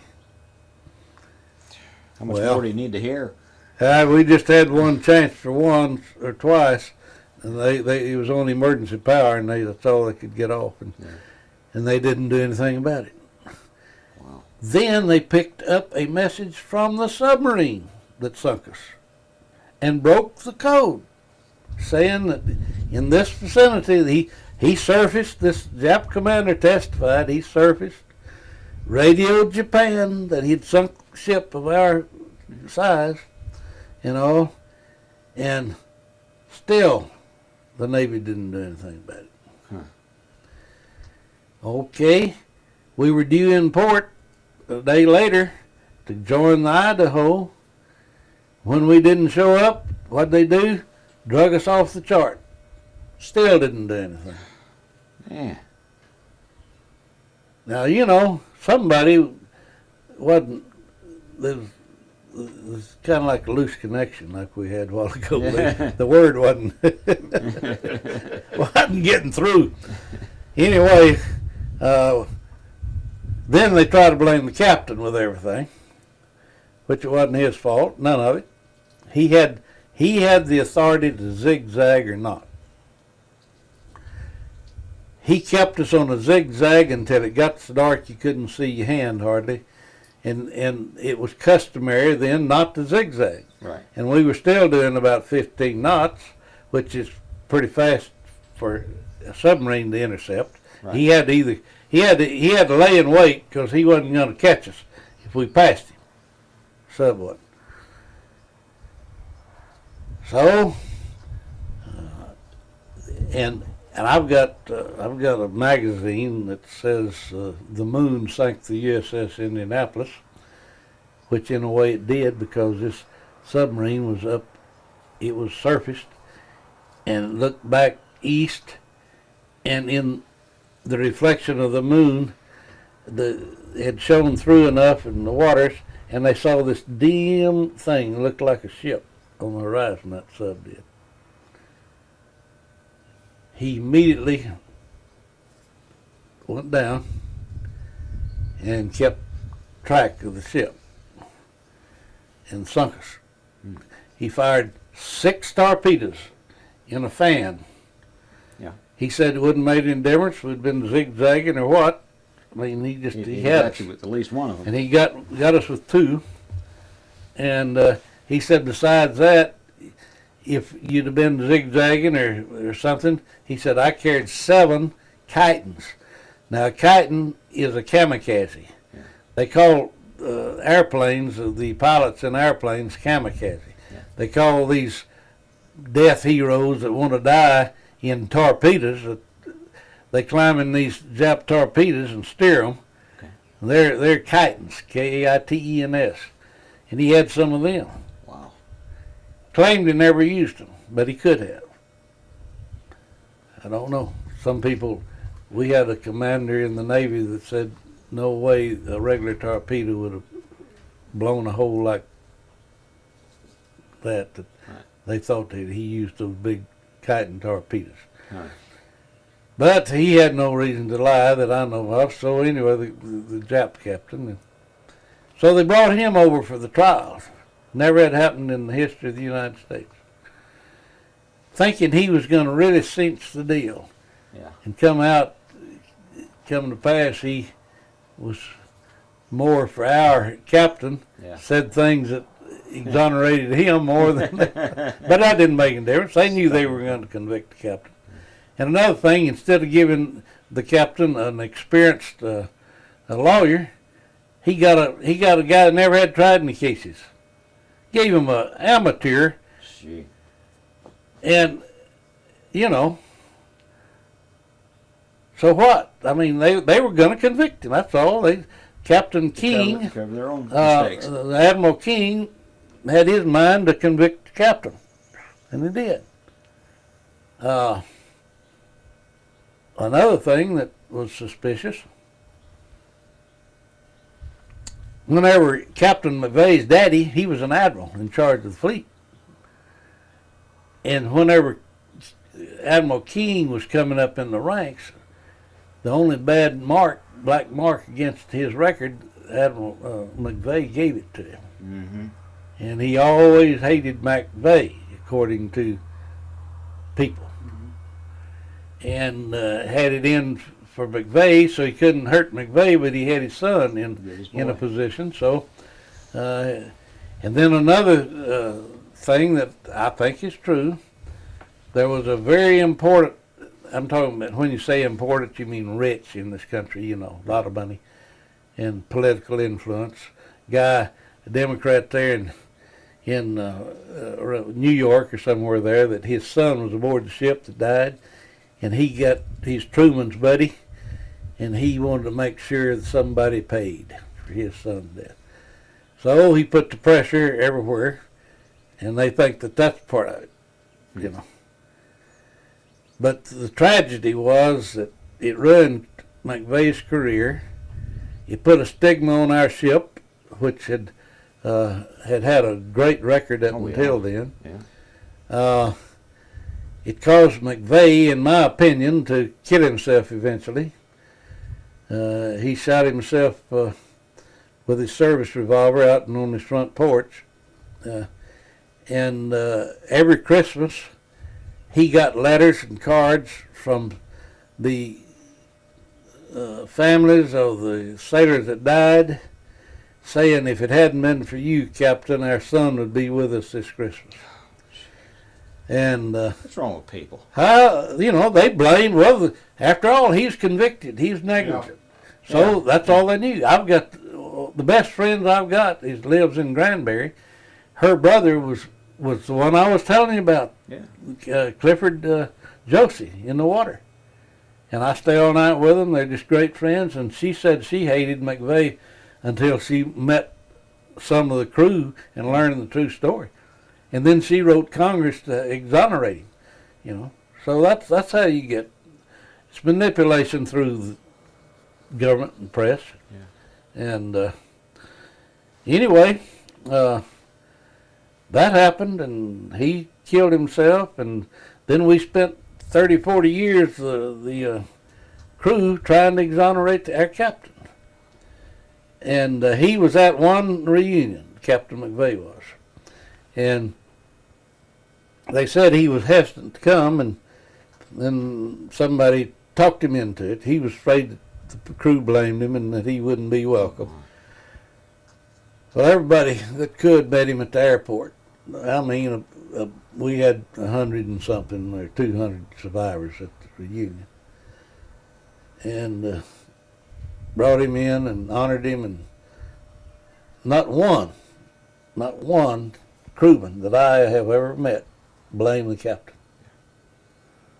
So we began to talk to everybody we knew. We began to try to get petitions, and everybody signed it. I know I had a petition started in the Iwo Jima reunion, and we had 3 Medal of Honor winners sign it, along with everybody that was there, to our president, to the congressman and all. And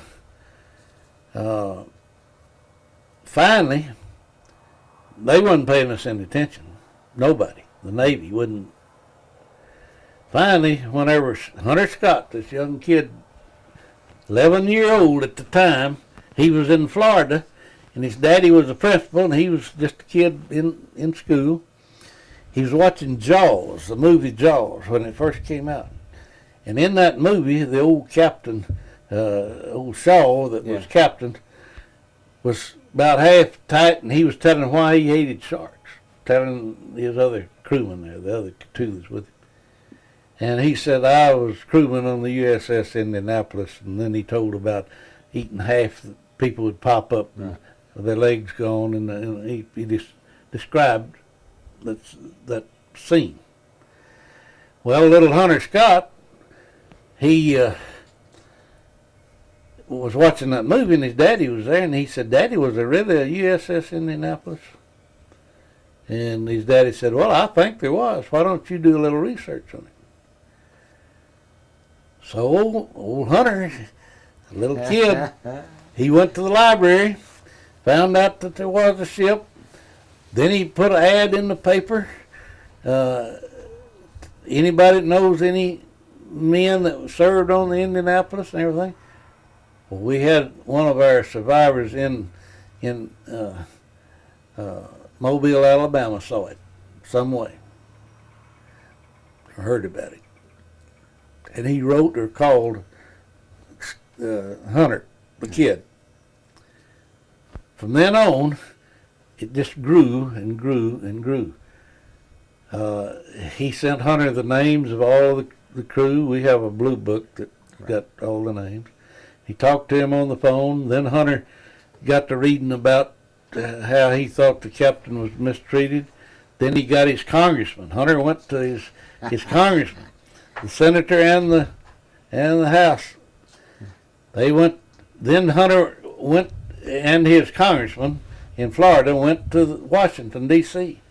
He got a petition up, and he called with this congressman. He called on all the senators and people about the bill. Yeah. He was wanting to bill to exonerate our captain. wrong had been done. Then the news media picks it up. Yeah. This is what does it. Then David Letterman had him on twice on his show. Jay Leno had him on once. Discovery Channel had him on 3 or 4 times. 2020 had him on once.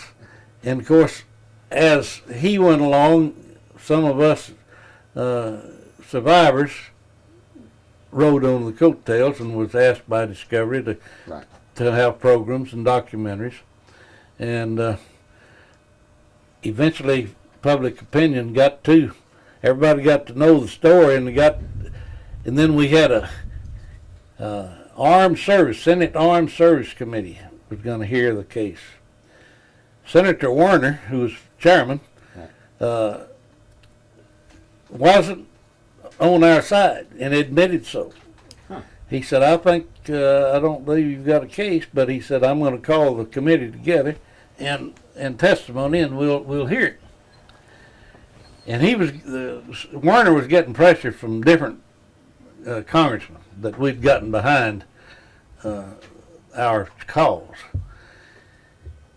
Well, he called the meeting, and about a dozen of the survivors went, along with Hunter Scott, our chairman, Giles McCoy, and we had all the Navy brass. Admirals were there, and the hearing began. Well, at the beginning of the hearing, Senator Warner said that he couldn't stay but just for a few minutes until they got things underway, that he had another appointment. He sat through over 2 hours of testimony and never got out of the seat. And when it was over, he said, I think I've been wrong on this thing. Great. So it ended up, he recommended that they exonerate the captain, along with a bill that went into the House and a bill that went into the Senate. And the first bill was written wrong, and they dismissed it. The next year we come back with another bill, worded proper and all, got more steam, got more publicity, and sure enough, the House and the Senate wrote a resolution. Got that done, and then we went to the Navy, thinking, okay, now all they have to do is put it in his records, and that was when Clinton was president. Yeah. You know, the Secretary of the Navy wouldn't even hear to it at all. You're kidding. No, sir. We had to wait until the change over from Bush, and when Bush appointed Secretary of Navy England, Bob Smith, senator, went to the Secretary of England and showed him what we had in the way of evidence and all, and he said, check back with me in the morning. Bob Smith checked back with him, and England said, this is a no-brainer. I'll immediately have it put in his records that he'd be exonerated. Hooray. Got it done. Yeah. Not only that, they gave a citation to all the crew of the Indianapolis. Navy citation. And that just shows you, if you get the media behind you, if you're determined and dogged for 40 years, you can finally get something done. If you've got a just cause, and I thought we did, and still think we did, and we got it done. And talking about Hunter Scott, I heard him about 2 months ago in Mobile, Alabama. All the ships, the rescue ships, had a reunion together. Okay. And they invited, of course, all of the survivors that could come. Well, my wife and I went up, and they invited Hunter Scott, who's now in college. He's had 1 year college behind him. Yeah. And so he came over and talked to the group, talked to us. And now every weekend that he has away from school, he is hired by a veterans group, a national veterans group, to go and talk to different people over the United States, different clubs, groups, or recruiting, or, about the Indianapolis. Good for him.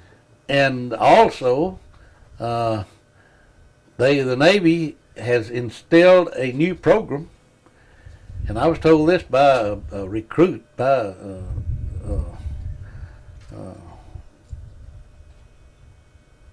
newly recruited sailor that was still in boot.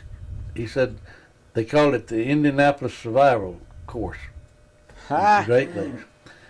They also, in Great Lakes, built a new swimming pool and all, and named it Indianapolis, USS Indianapolis, named the building, and had a bunch of us up to christen it. Wow. And They back, didn't put sharks in the water, did they? no, Oh, but okay. they're teaching them what to do whenever there was sharks, at least. And then back to Hunter Scott, he and his daddy, when he was about 14, I invited he and his daddy and little sister Whitney to come down and hunt deer.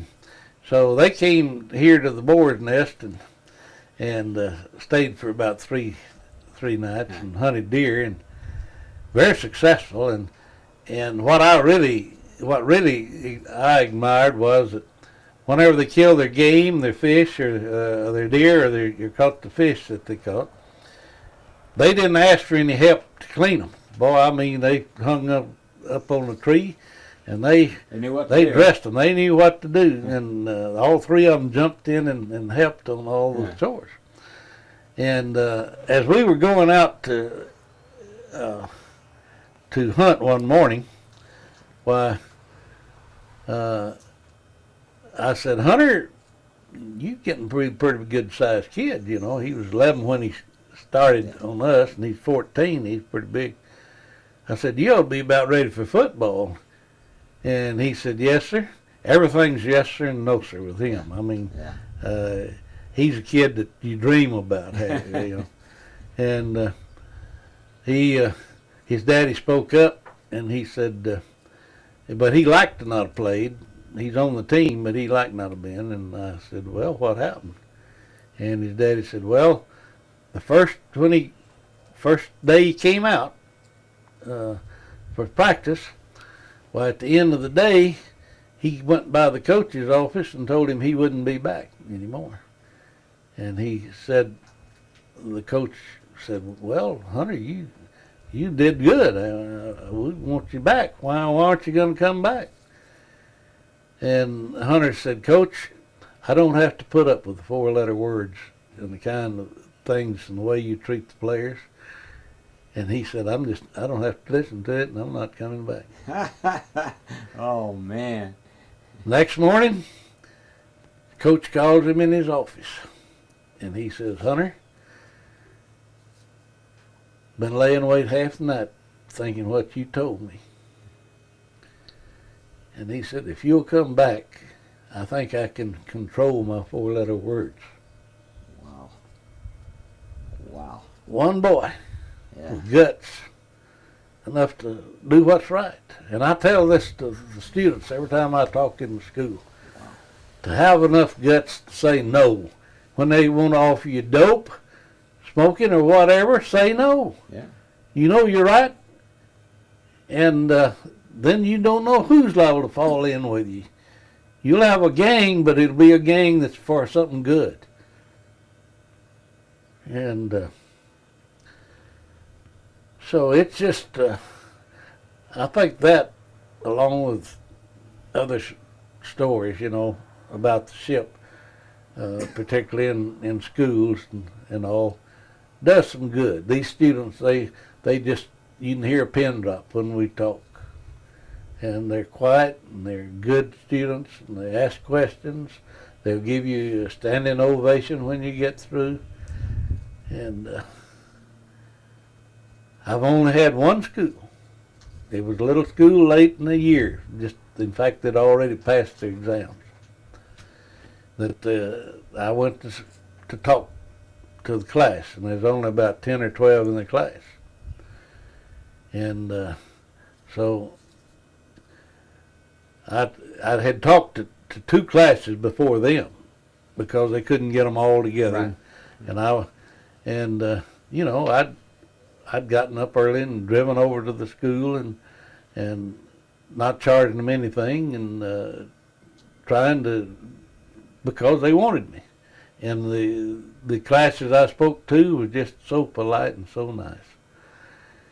And this third class come in. Two of the big old boys just come in to lay down on top of their desk. Oh, gee. Well, came time, take the class up and talk. Why, I began to talk, and they're laying down. And I said, hey, you two boys. I said, am I bothering you? Am I keeping you up? I said, as far as I'm concerned, if you're not interested, well, you're free to leave. So what did they do? They straightened up and got up. You could tell they'd been up all night. Yeah. And they didn't give a hoot whether school kept or not, Yeah. because they'd passed their courses and all, and they were just tired out and sleepy, and they really didn't care what was going on. But I cared. If they didn't want to sit there and hear what I had to say, they can leave. Right. And I let them know it. And so anyway, that's the only two in 10 years that I've ever talked to. And I understood their circumstances, kind of, because they had just been up all night and they'd been celebrating and they'd been graduating and all this stuff. I was a kid long enough, but their parents, should have told them to respect whoever that was on the floor. That's right. But anyway, it's been great, and I've talked to the community college there in Waco, and I've talked to DAV and the American Legions and different schools. I've talked in San Angelo to the SARs and the DARs, and Eden to all the school. They brought them together into a church, the whole school. Oh, really? Huh. And all the high school in the little town of Eden that's out here close to Angelo. Filled that church up. They had 20 visitors, old men about like myself, and people that just wanted to come. And had them standing up. It's a big church, but they had students standing in the aisles and sitting, and just as quiet. And I talked to them about an hour, a little over, and that's really what makes you feel good. Whenever when somebody wants to hear your story, and the problem is a lot of people don't know enough about the story to know whether they want to hear it or not. I've heard stories about the war that I really didn't feel was that interesting, but But you're not just telling a story for yourself. You're telling a story for the whole crew. right, for the crew and for the ship, for the youngsters. And I tell them, if you don't pay heed to history, it's going to repeat itself. It always does, and you need to correct what's about the government. Do it in the right way. Do it at the ballot box, and do it the way it should be done. Right. Oh, like Hunter. Right. Like Hunter. And I use him as what one can do, if he just has guts enough to speak up. So I tell people I've never interviewed a hero. People say, "Oh, I was no hero." I said, "Never interviewed a hero. Don't have the mortal means." Yeah. They're the ones that didn't come back. That's right. That's the way I feel about it. That's the way they are. And if we can do something to help the country, keep from having things like this happen again, why then what little I can do, I'll talk to them. Right? And it's such a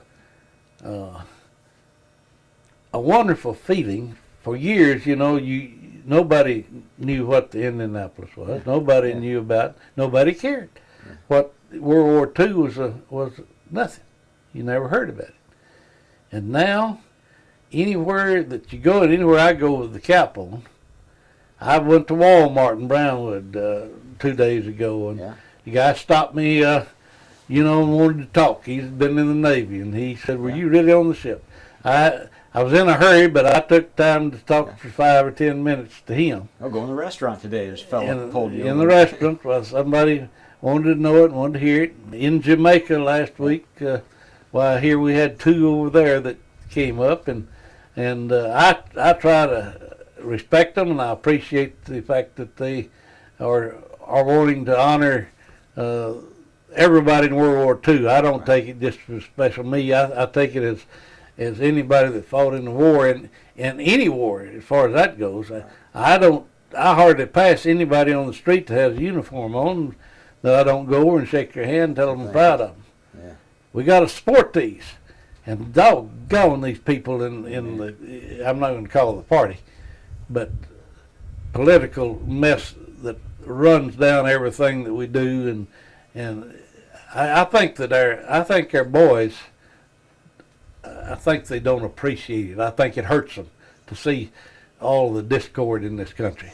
It does. And it gives courage to the enemy. And this makes it harder. Right. And the enemy knows it, and they're going to just make it that much harder and make it that much worse on the boys than everybody else.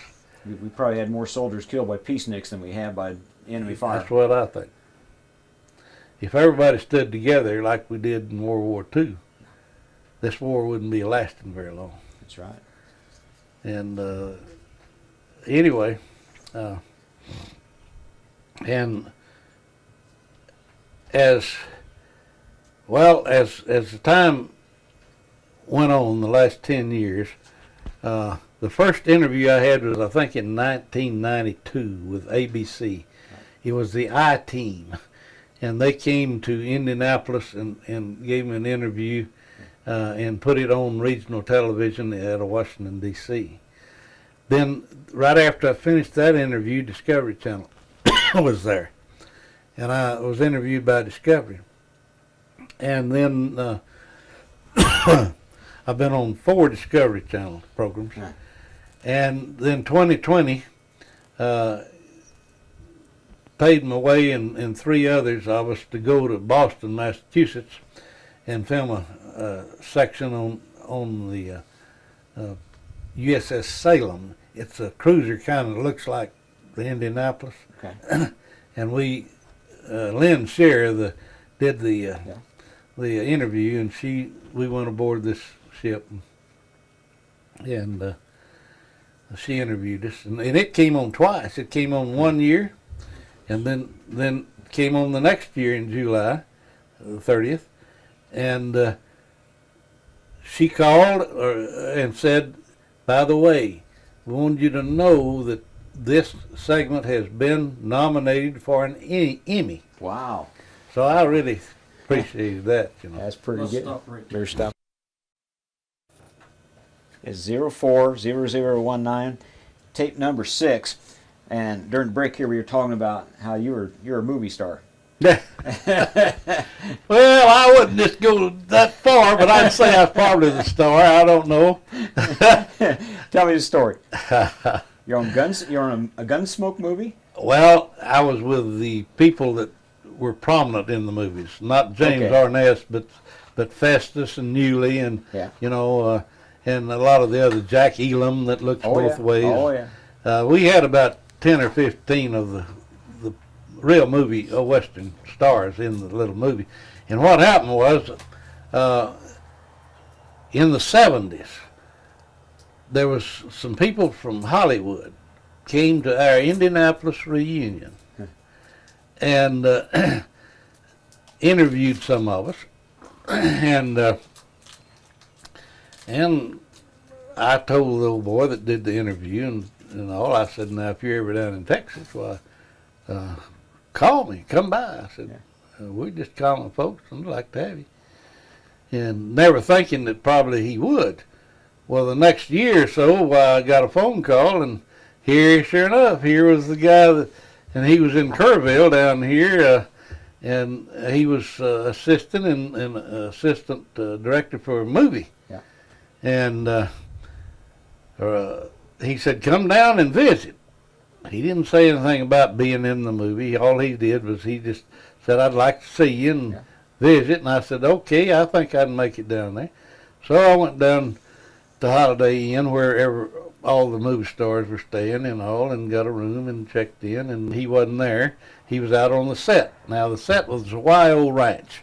The YO Ranch is one of the largest, most publicized ranches in Texas. Shriner, Captain Shriner, back when he was a ranger, back in the early 1800s, whenever they began to have land grants and settle, he settled on one of the biggest ranches there in Kerr County, and then they started a bank, Shriner Bank, then a hospital, Shriner Hospital, then a college, all in this little town of Kerrville. Very prominent family, and a nice family. They have a lot of land, and well, Charlie Shriner. In fact, I told you about my mother being a nurse. Right. She was Captain Shriner's nurse back in the 50s and 60s. Yeah. He was still alive. How about that?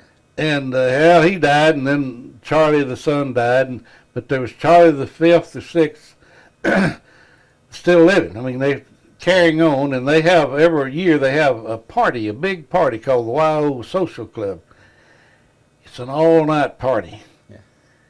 You go out there, and you've got, well, they all have Merle Haggard or Willie Nelson or somebody for the main entertainment, and then they have 3 or 4 other groups, and they have a bar about every 30 steps, and then they have food every 10 steps of everything that you can think of: roasted pig, white winged dove, fajitas, everything that you can think of. They've got roast beef by the big leg, and they usually have nearly 1,000 people there at this party. Yeah. And for $275, you and your wife can spend all night at this party. And then we're going. I just sent the check off in the mail to go this year in September. But anyway, this is where they were filming this film. Yeah. Well, since my buddy wasn't in the Holiday Inn, they said that he's out on the set. Do you know how to get to the ranch? Well, at that time, I was in the feed business, and I said, yeah, I know how to get out there. So I drove out to the Shriner Ranch, out to the YO, and a bunch of movie stars. I recognized some of them, were milling around, and it was lunch. And I asked where my buddy was, and they said, oh, he's over here. Right. So one of them took me over to where he was, and so of course we shook hands and loved up and recognized one another. Yeah. And he was glad to see me and all, and he said, I want you to meet the director. And he said, Robert Totten. And I said, okay. So I went over there, and I shook hands with Robert Totten. And old Robert said, is this the guy that's going to play the governor's aide in the movie? And my buddy said, he said, no, he said, I hadn't even thought about it. He said, you think he'd work? And Robert said, it looks like to me, take him over and dress him in the dressing wagon if he got the time. They took me over and put me in that governor's aide, that suit there that you see me in, little dude hat. And so I immediately became Raymond and was the governor's aide. How about that? About the only scene I was in was carrying a briefcase for the governor. But anyway, I got in the movie. Had a lot of good times. And I stayed over and got to meet everybody in the cast and got to be friends because, we'd go out to eat after at night. And one time, old Muley, Buck Taylor's wife, went out with he and his wife to a steak dinner there at Kerrville, and he was tired out and wanted to go back to the motel, and he said, Cox, can you take care of my wife till they can get her back home? And I said, yeah, and I was with this other friend, 2 or 3, and then I think they had a dance or something going on, some music, and so I helped make sure that his wife got back to the Holiday Inn safe. But got to know him pretty good, and then Bob Totten, we became friends. They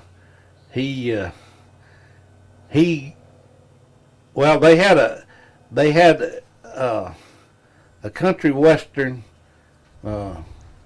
anniversary, a yearly thing in Ogden, Utah, where all the old cowboys, I'm talking about everybody that made westerns, came.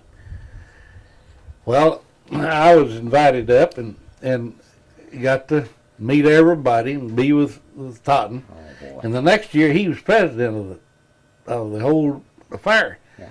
So he said, I want you to come again and be my still man. And I said, what in the world is a still man?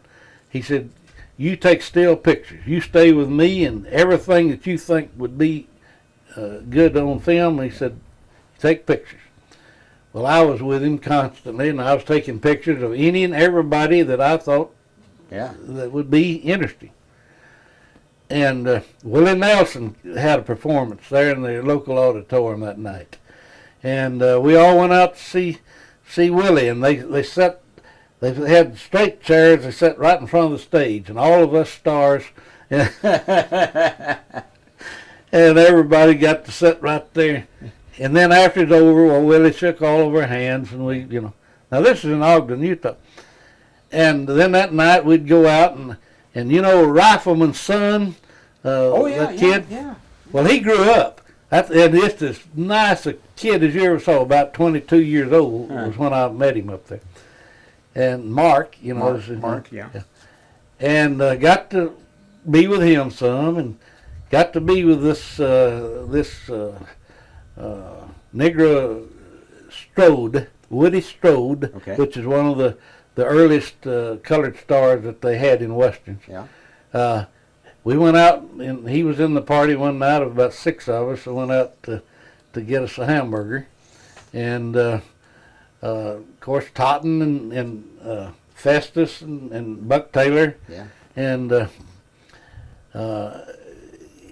was just a wonderful experience. And one morning we went out to a park there in Ogden, and they had a chuck wagon set up. They had the Sons of the Pioneers playing. Oh, my, yeah. A daylight sun-up breakfast, and they had biscuits made at that chuck wagon, and they had eggs and music by the Sons of the Pioneers. Oh, you can't beat that.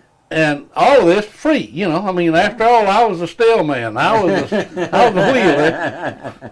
But the good experience, I got to know personally some of the good actors. Right. And George Montgomery, and you just name all the old timers. Said you got to know Ben Johnson pretty well. Got to know Ben very well, and like I say, he wanted me to go fishing with him. He and Buck Taylor's daddy, Dub Taylor, they were going to go fishing somewhere up in Utah or thereabouts, and we're very serious wanting me to go, and I didn't feel like, well, I had my wife and my son with me, and I didn't have much money either, so I came back to Comanche, but anyway, we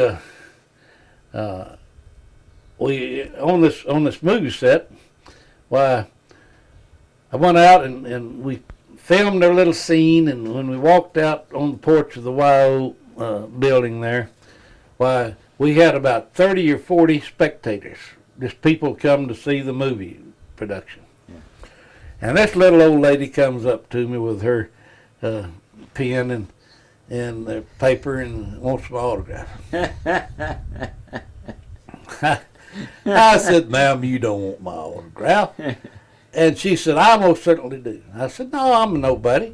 She said, I've seen you for years crawl on and off stagecoaches, and I want your autograph. I said, you may have seen me crawl on an airplane or a bus, but not on a stagecoach. Anyway, I obliged her, and then every time I came up, I obliged, And then we had the premiere. When it was ready, we premiered down in San Antonio, and we headquartered at one of the nicest hotels, St. Anthony down there. And all of us stars met again, and these stars included people like Hondo Crouch of Lukenbach fame, and Ace Reed, the cartoonist, and good friend of mine. I've stayed all night with him in his home. And just, you know, just a bunch of the people that were in this little movie. And it even came out and got a 4-star rating out of the TV book. Yeah. They still show it sometimes. I saw it. What's the name of the movie? Pony Express Rider. Pony Express Rider. There's a kid called Stuart Peterson, was the kid that was featured. He was a Pony Express Rider. Okay. It's a pretty good little movie, and it's for all audience, you know. Okay. And they filmed part of it on Ace Reed's ranch, and where the Indians attacked it and burned down this little shack they built there on this ranch. And yeah, I'm going to see Ace's wife. Ace died several years ago, and I'm going to see his wife at the wild party. We're still in touch. In fact, she sold a piece of property I had down there for me.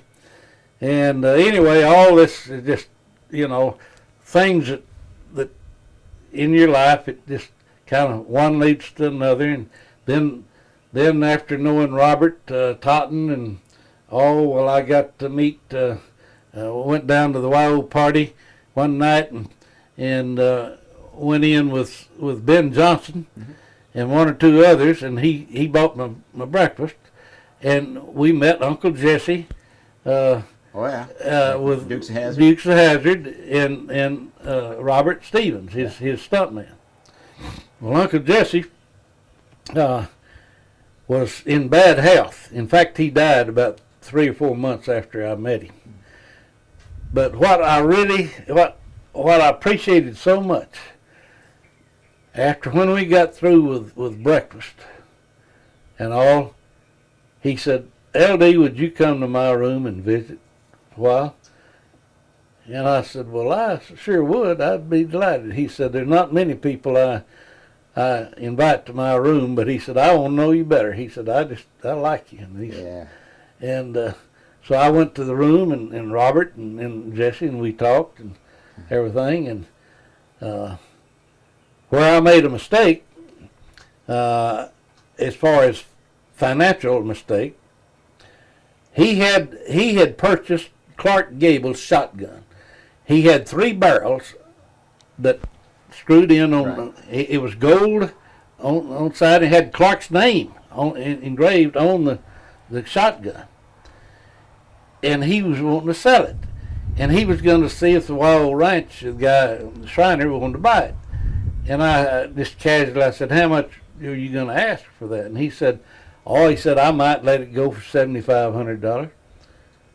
You couldn't touch it. Yeah, If it was mine, it'd be worth more than that. But that's Clark Gable." Yeah. And he told me the history, and he said, I'll get him from Clark's wife, I'll get a document signed and saying it was Clark's, and that he'd used it. And he said, "The reason I've got it is that she sold it to me because his son was taking everything Clark had and selling it." Mm-hmm. Huh. And I hate that. so he said she just wanted to get it and get a few dollars out of it, and I happened to be, she offered it to me, and I bought it. Oh, darn. And I should have bought that. Doggone. He'd have let me have it, $7,500. But anyway, then his wife, Jesse's wife, I got to be friends with her, along with Robert. And she lives, and they had a ranch at the time in Waxahachie, Texas. And so we went over there and visited at their ranch there. And what they had done on a creek there that came through their place, they'd built them a new kind of a cabin-type house right on the bank of this little creek and all. And Jesse had built it for his new wife. I don't know how long they'd been married, but several years. But that was where her grandfather, and she was born in that country, I think. And Yeah. Now, I've heard you've done some serious TV too. Yeah. Discovery Channel. Yeah, You quite a went bit looking, of went looking for the bit ship. of that. We did. We went to, there's 4 of us that had the invitation, and they took us to Guam and we were hunting the ship, and they Discovery Channel had hired Kurt.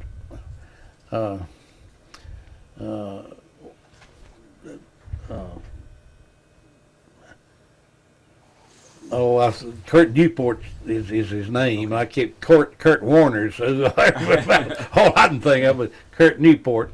Picture right here. Right. Hired him to be our expedition leader.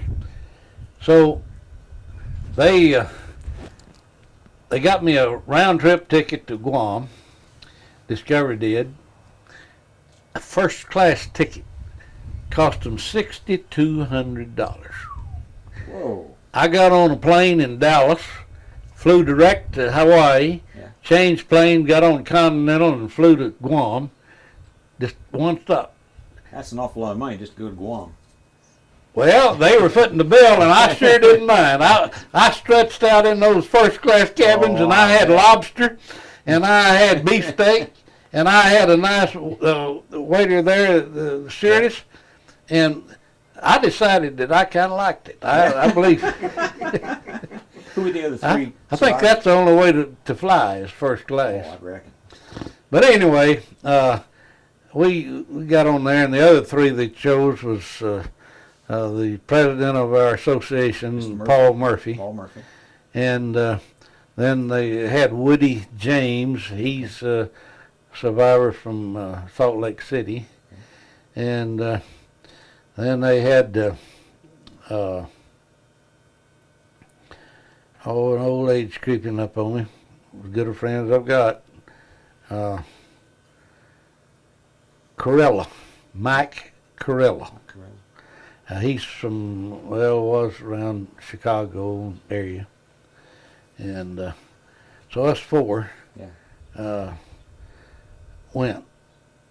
And we pulled in. They flew us over to Guam. We were supposed to, excuse me. Just put on pause there. So, anyway, that, if you caught the telephone ringing, that was my cousin Jack Farrell. Okay. And Jack's very involved in the Indianapolis story, and we're great buddies as well as cousins. And he drove us up to Indianapolis one year and enjoyed the reunion with us. We'd love to go to the reunion and do a bunch of interviews, but we couldn't begin to do them at length like this and steal you guys away from each other that long. Well, that's kind of how the we felt problem. about it. There's just and what really made it bad the last time we met, we loved to have some of the other ships reunion with us, the rescue ships, but we didn't have time to visit or do anything. It just 2 or 3 days in meetings and all, you just can't visit. People tell us, why don't you go to this reunion group? And I said, they're not there to see us. They're there to see each other. And so, anyway, we were talking about this Guam trip to try to find the ship. And Discovery was going to have a 2 or 3, I don't know how many, 2 or 3 weeks of documentary on and if we found it. And we thought, see, they had hired Kurt Newport to go out in the month of June with a sled, a sonar sled. Yeah. And he thought he located it. Oh. There was readings on the sonar looked like a ship, had a bow, and had debris, and he thought sure. And he had some of the best sonar readers, anywhere to look at it. And along with him, and they just all thought, well, that's a ship, and that has to be the Indianapolis. So what they wanted to do, Discovery wanted to bring us 4 survivors along when we actually saw it with a little submarine. Yeah. So that's why that's how we got the trip. And but anyway, we got this first class ticket I was telling you about. They put us up in the 5-star Hilton in Guam. Huh. Great place. Yeah. Beautiful hotel, and they didn't just put us up 2 to the room. They put us an individual room.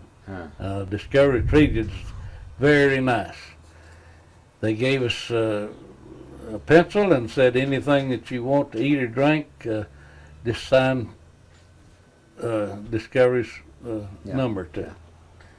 And so we got a call that evening from, we were supposed to be there about 2 nights, and we got a call from the commander. I'm talking about the admiral of the fifth of the Pacific Fleet. He lived there on the island. Yeah. And Tom Finland is his name. In fact, I have a letter right behind me, I think. If I don't, it's, well, I guess I took it down and took it with me to a school. Right. But he wrote me a handwritten letter, the admiral did, after we got back home. Yeah. And I thought that was really something for an admiral to sit down That is. and write a handwritten letter to you. That is. But anyway, the owner of the store, he called and wanted us to have a flag ceremony out at the Navy base. So that evening, while us 4 survivors, along with the Discovery crew and Kurt Newport, drove out to the Navy base, and there was the admiral and the contingent and the band, the Navy band. And so we had a ceremony of lowering the flag, and when he got through, he folded it, brought it over and handed it to me. And when he did, he said, I would certainly be pleased if you men would come up to my home after this is over for orders and visits. Well, we graciously we accepted as he Never turned down an No. admiral to that point. So after the ceremony, we drove up on top of the hill, and the hill overlooked where the Marines had landed and retaken Guam. Mm-hmm. Very famous sight. And in the front yard was a sign. It said, "Former home of Admiral Chester Nimitz." Wow. We got to go in Nimitz's home. Wow. And we took some pictures in the backyard just as the sun was setting in his backyard, and then went in the house and had drinks and hors d'oeuvres and met his wife and family, and then went on back to the motel. And he said, "Now, if there's any way, at any time, I can be of assistance to you men, you don't hesitate but let me know. Call." Well, a little later, we called. I'll tell you about that in just a minute. But anyway, we went back to the hotel. Then we got a call from the largest radio station on Guam saying we'd like for you to come over and we'll pick you up for an interview. And then we got another call from the head of the Navy Museum wanting us to come out for a barbecue on his beach. And he said, it's nothing like an admiral, but he said, I've got native friends here, and there's a family of them or 2 that would like to barbecue something on the beach out at their place. So we, the next evening, we went to the beach and had just a great time with and I've got pictures. All they had on was just shorts, baggy shorts, no shirts. They were just natives, on Guam. And an old shack, this is a palace, this board's nest, compared to what they had. Yeah. It's just kind of a cabin to barbecue in, really. And we enjoyed that. And then they came and picked us up the next day.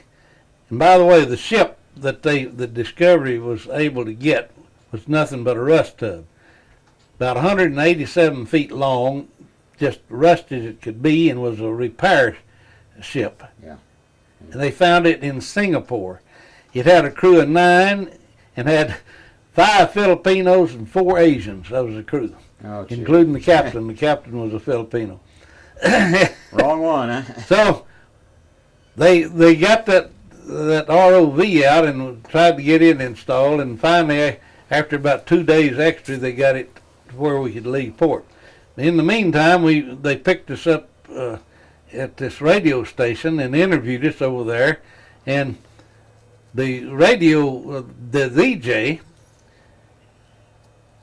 had met Captain McVeigh's son in Hawaii, in Honolulu. Okay. And he said, I know Captain McVeigh's son. He said, why don't we just call and see if he's home, and we'll just have an interview with him. He called Hawaii. Yeah. On the air. Yeah.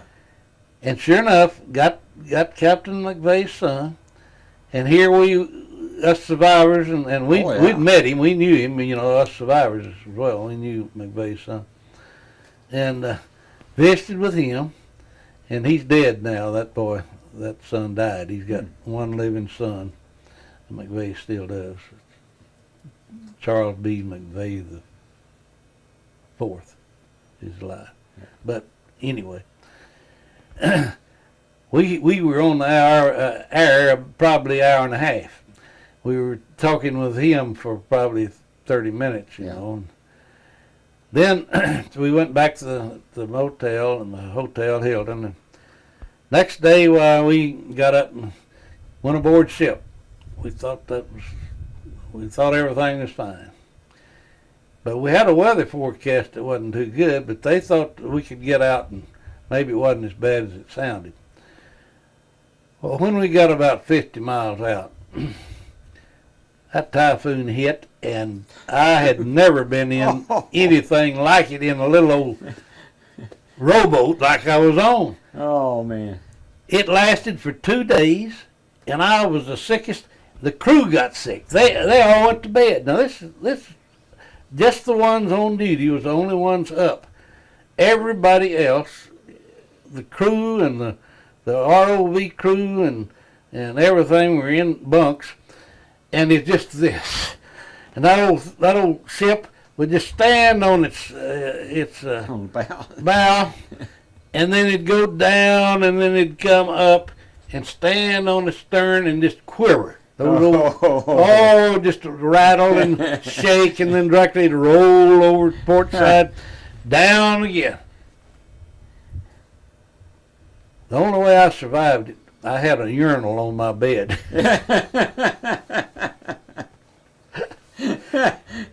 And I vomited. Everybody got sick. We couldn't even make it to the restroom. We couldn't stand up. Now, it was bad. Yeah. We finally got through with it, and then got out and started to look for the ship. Got aboard, got to the place they thought that it sunk. Got the ROV out and put it in the water, and I thought, well, that thing is just held by one little old cable, which I showed you. He might be right next to you there. I thought I saw it.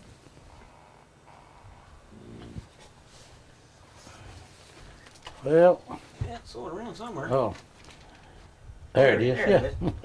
Yeah. This little, that's part of the cable that held. That's the only thing that held this ROV. Yeah. And we were planning on sending it 2 miles down. And I thought, man, all that weight, I don't see how to do it. And they put the ROV over the side and all, and it floated. To my surprise, this was just to help bring it up in case of engine failure. Okay. And it has a couple of, it's got copper wire in here and some glass wire for communications and electricity. And that just cost $10 a foot. That's all this cable cost. There was 225,000 feet on this roll. Whoa. A quarter of $1,000,000 worth of just this. See. Anyway, we sent the thing down, got it down nearly to the floor. It takes about 3 hours to 4 to get it on the ground on the bed of the How ocean. far down were they going? 2 miles. 2 miles. Okay. So you can figure out 10,000 feet, 3 hours. You can figure how fast it was descending. Right. And got down there, and then everything went black. We were watching the monitors up in the ship. Right. Well, they had to bring it back up. So here they came, bringing it back up. Motors still worked, but the pictures or nothing would. Got up there, and one of the arms, they had two arms on this ROV that held lights, bright lights. Yeah. One of them, the well broke, and it came over and busted the window inside that ROV. Oh boy. Well, I couldn't figure out how that with that pressure down there and all, how a piece of glass, would be thick enough and all that they could. And come to find out, it wasn't about that thick. It was just a kind of a heavy plastic-looking glass. And what they do, they have fluid all in this machine and in the windows and everywhere that matches as you go down.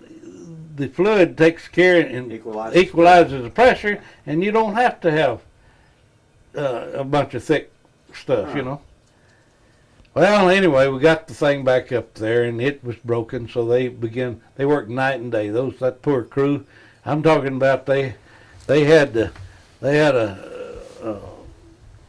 big umbrella to keep the sun off. I don't mean umbrella, I mean tarp.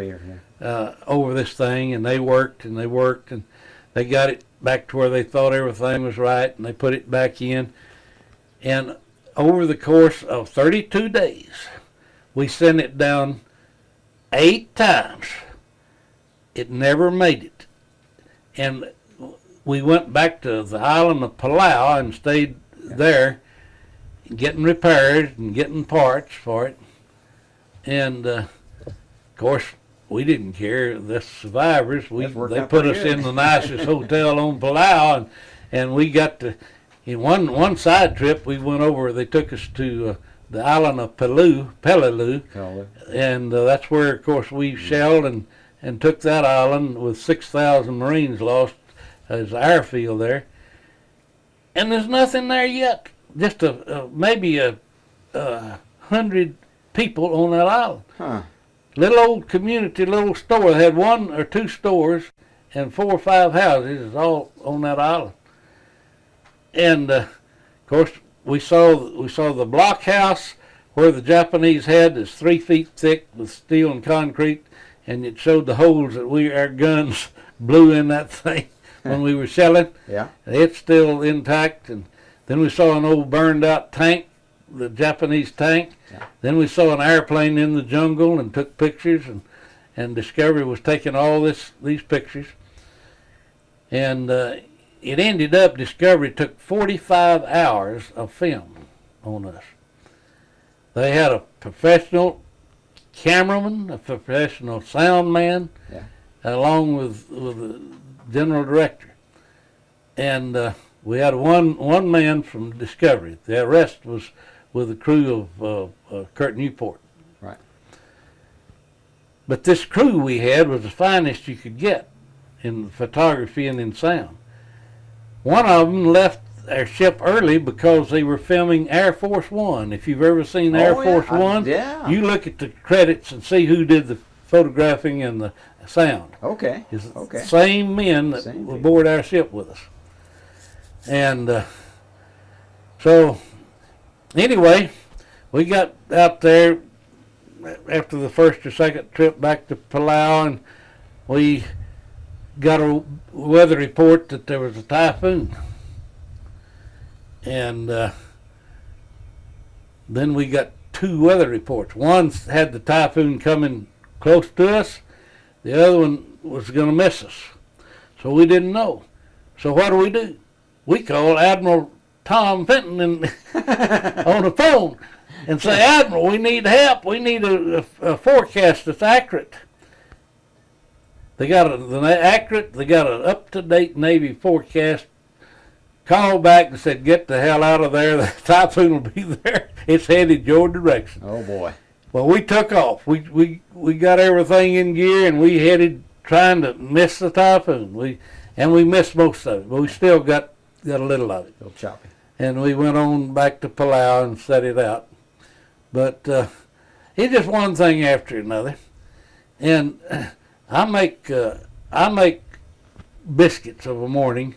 I call them Two-Song because when I knead the dough, I sing 2 songs. And they're not any good unless I sing these 2 songs. And one of the songs is when it's roundup time in Texas and the bloom is on the sage. Then I long to be in Texas, back a riding on the range, just to smell the bacon frying while it's sizzling in the pan. Hear the breakfast horn in the early morn, drinking coffee from a can. Just a riding, rocking, roping, pounding leather all day long. Just a swaying, sweating, swearing, listening to a cowhand song. Now I beckons and I reckons I'd work for any wage, just to be again, free again, when the bloom is on the sage. Oh, boy. Now that's one of them. And I sang that now, and Discovery Channel's got it. If you'll tune in on the web, and turn to Discovery and then on Indianapolis, in Discovery, and search back in search of the Indianapolis.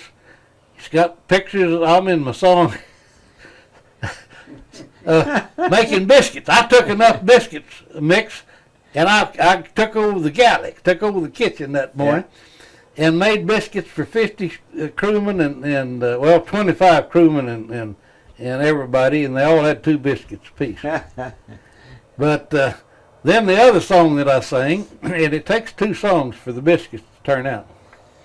The other one was, I want to drink my Java from an old tin can when the moon goes shining high. I want to hear the call of the whippoorwill. I want to hear those coyotes cry. I want to feel the saddle horse between my knees, riding in out on the range. I want to kick him in the side, make him show his step and pride, out on them Texas plains. Doodle-dee-dee-dee, doodle-dee-dee-dee, doodle-dee-dee-dee, doodle-dee-dee-dee, doodle-dee-dee-dee, doodle-dee-dee-dee-hoo. Now that's the 2 songs. And the biscuits will turn out nearly perfect every time. And by that time, all my company's left, and it don't make any difference. Okay, we got to. Is 040019, tape number 7. I know you're married. Yes. Met your nice wife. Yes. Seemed like a real sweetheart. Been married 54 years. 54. Where'd you meet her? Or maybe it's 55 now. I married in 49 in February. Well, this fella Jack, my cousin, that we just talked to, he, on a blind date, he took me, he and I double dated, and he took me by, and we got Sarah Lou. And Sarah Lou, what was her maiden name? McCarroll. McCarroll, okay. Now that's close to McCorkle, see? Okay, how you spell McCarroll? I want to make sure. McCarroll. Okay. Just like sound. And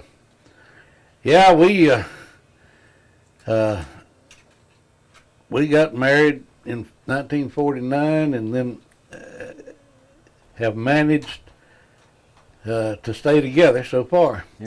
And now we're too dang old to get a divorce, so I guess we'll just keep married.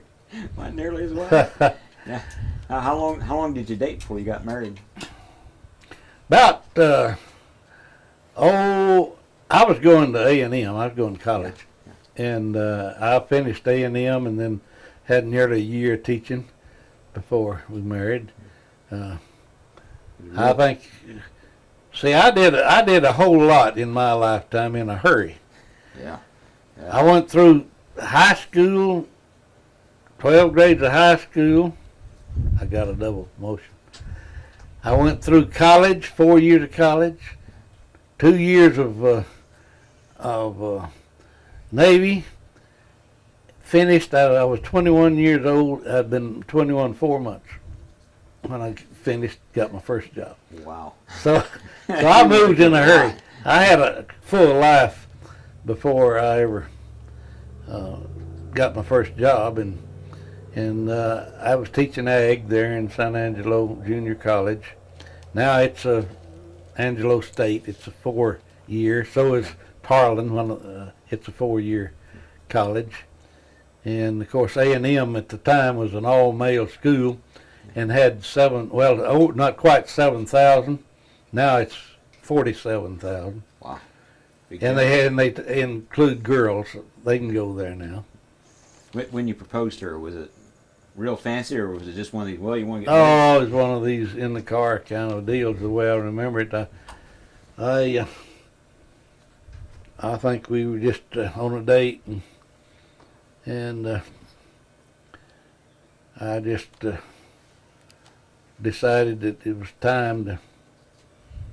I thought I was an old man here. I was 21 years old, and she was about 20 or 19. Anyway, we did it. Well, I think you got yourself a good one from So- what I've seen. Well, we managed to stick together, so I guess that was all right. Well, tell me about your children, their And- names, and a little Well, we something have about- one son. He is now, he's born in 1960 and had a birthday in May. I guess he's 45. What's his name? He's the same as mine, Okay, Loel Dene Loel Dene. Cox II. Okay. But to keep the mail straight, we decided we'd spell his name proper. We spelled his name Lowell, capital Dean. Uh-huh. So, and we have one grandson, and Dean went first out of high school. He went to Texas University, got a degree, and I told him if he really wanted the education, I'd go ahead and pay for it if he went to A&M. Well, he jumped at the chance, and he went to A&M and got his MBA. He decided that he kind of liked it. He'd just get a little more schooling. And so he got a master's in finance. Huh. So then he went to Hollywood. He went to L.A. and got a job with a movie production company. And now he's with another company called Regent, but he's controller of the company. And I guess he's doing all right. I'm not sending him any money.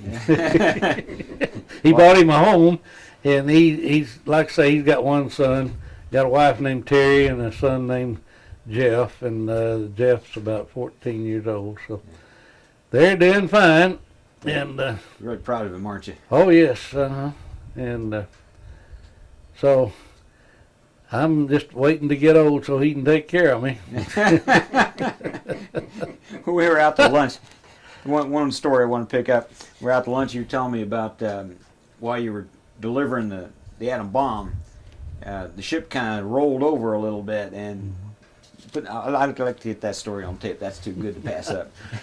Well, right after we passed underneath the Golden Gate Bridge, I may have mentioned that they exploded the atomic bomb in New Mexico, and they didn't even know that our bomb aboard would, You know if would it's gonna work.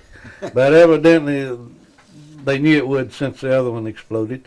So we were headed out, and about the first day out, or second, well, I was in the mess hall, and all of a sudden that ship just rolled to the starboard side, and the coffee turned over and spilt, and the dishes in the captain's quarters hit the deck, and the chief's officer's quarters they broke, and then the captain's radio hit the deck. They said, Right.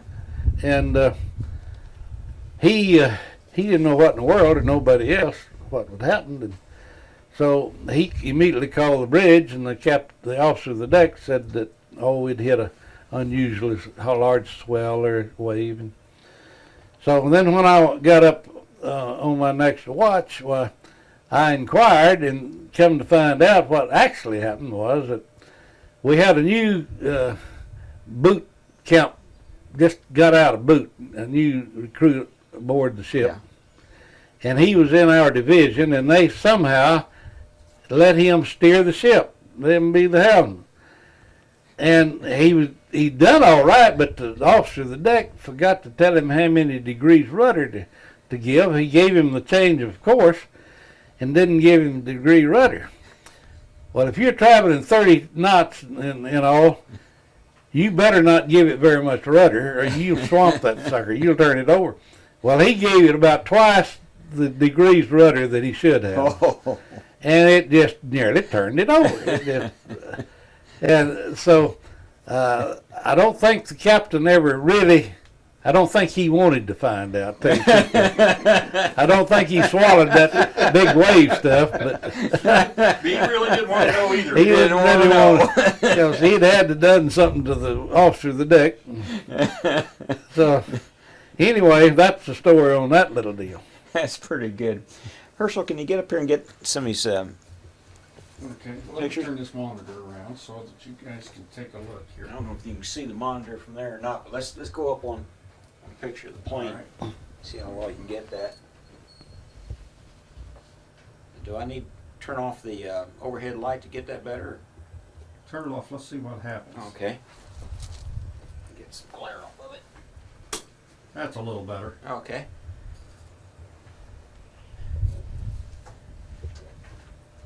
And that's what an angel looks like. That's what an angel looks like right there. And that would be...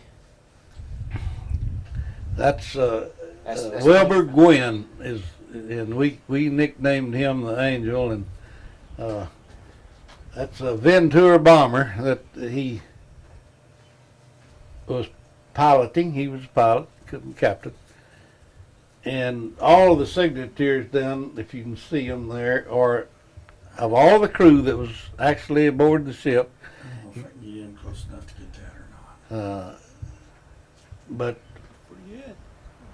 Wilbur had died whenever I got this painting. And by the way, my cousin Jack gave me that painting. So and Jack's picture is over here on the wall. He and I went in 1992 to Legend of Western Swing, and that's how we looked 13 years ago. Not much difference. We both got better looking. Now, there's one other here I'd like for you to get. Right above where it says if there hadn't been a Pearl Harbor, there's a pretty good picture of the Indianapolis. Okay, let's see. I don't Swing know that if I or can- not. I don't know if I can swing that or not. Let's see where am I at here? Okay, you need to go down one. There you go. Well, when somebody wants to know if I'm sorry we dropped the bomb, why, I just quote that little bumper sticker, tell them if it hadn't been a Pearl Harbor, we wouldn't have had to drop the bomb. There wouldn't have been a Hiroshima. Yeah.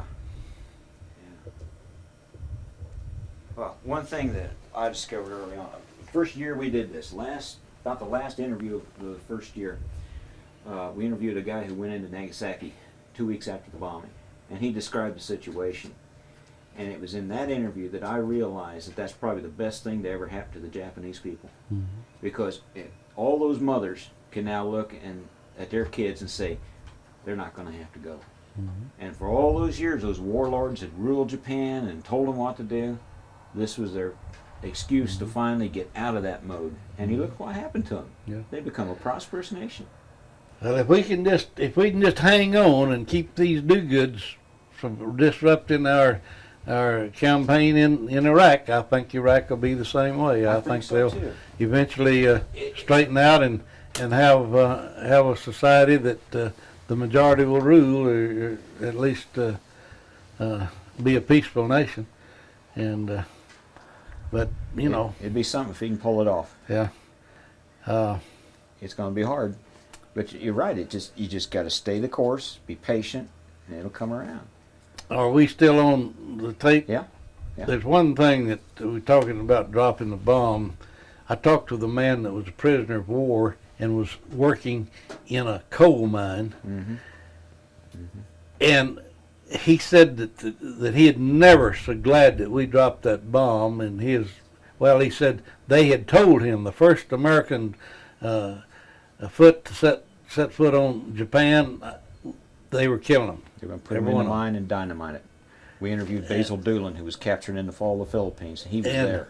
And these people that, we shouldn't have dropped the bomb and all, they don't know anything about what they're talking about. And if it'd been their daddy or their father or brother over there as prisoners of war and we saved their life, they'd think a little differently. Yeah. We hated to kill innocent people, but my gosh, we saved thousands and millions of lives We did. by doing it. We saved 1 million American lives and all of Japan. Yeah. Because we interviewed a fellow who went in there on the occupation on one of the ships, and they found a warehouse that was loaded with weapons, and there was instructions to the Japanese people: grab these and start killing. Mm-hmm. Men, women, children, start killing Americans. Right. And they'd have done it to the very last person. And so, you know, it was a tragedy, but yet it was a blessing to. And I think God has a hand in all this. I'm a firm believer that I think that He had a hand in us having the bomb instead of Germany, and I think that He had a hand in the war. I don't know. I don't know how His. I know one thing, that it's through His influence and the Bible's influence and the people that to do good, and through their influence, and they work good things, and so that may be the way that He's involved. He may not come down and perform direct miracles like He did back in the biblical days, but I firmly think His hand is there, and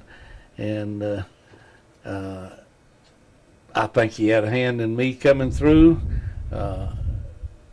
Maybe He had something that I needed to do, that I could help, and so I hope that I have fulfilled some of usefulness of whatever I was lucky enough to come through with, and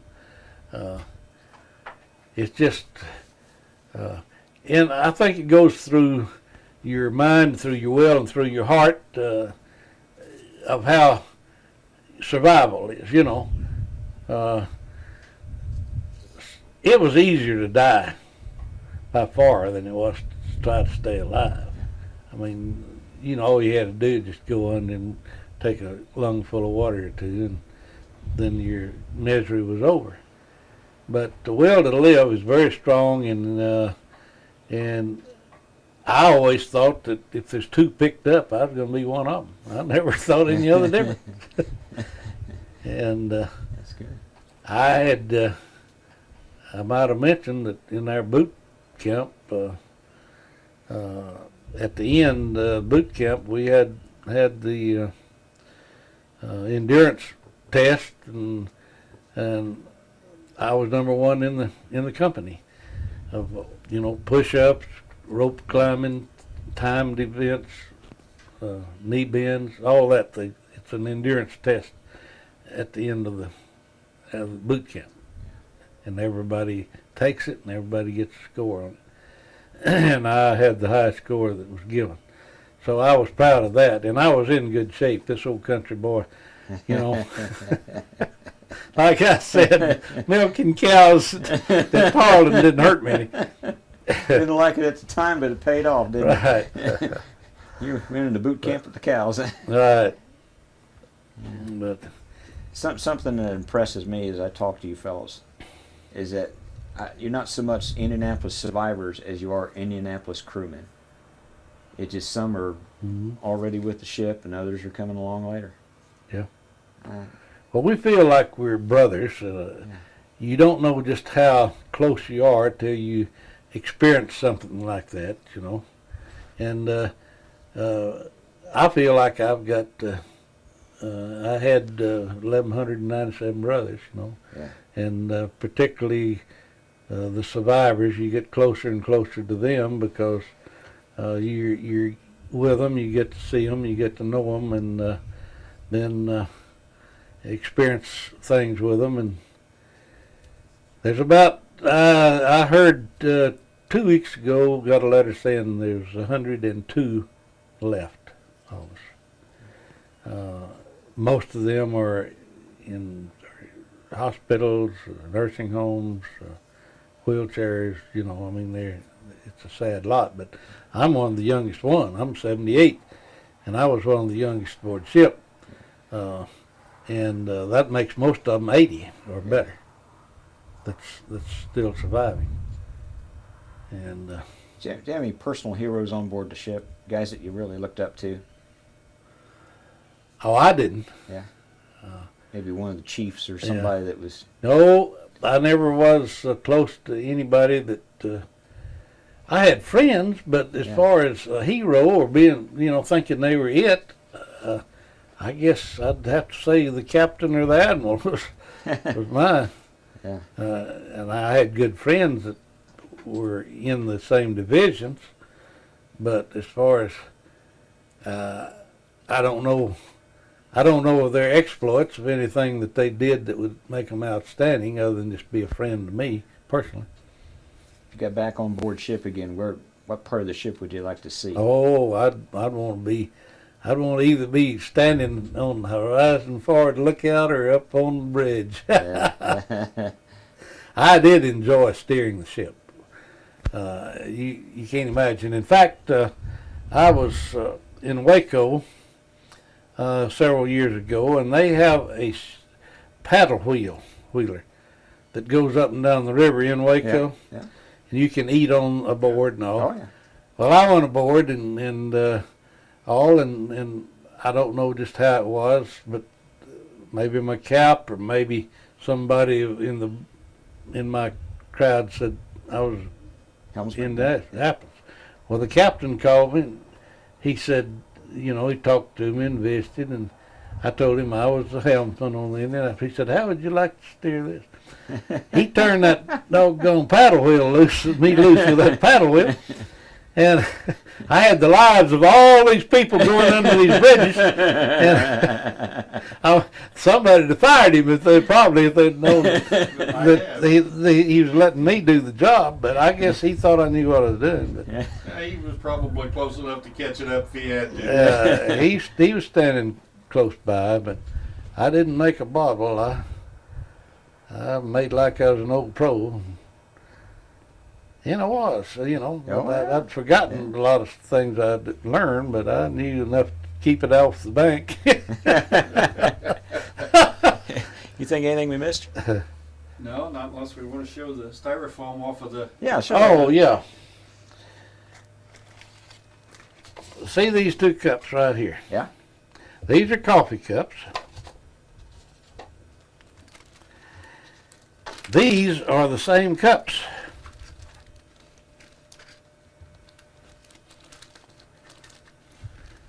This is the cup of the big cup.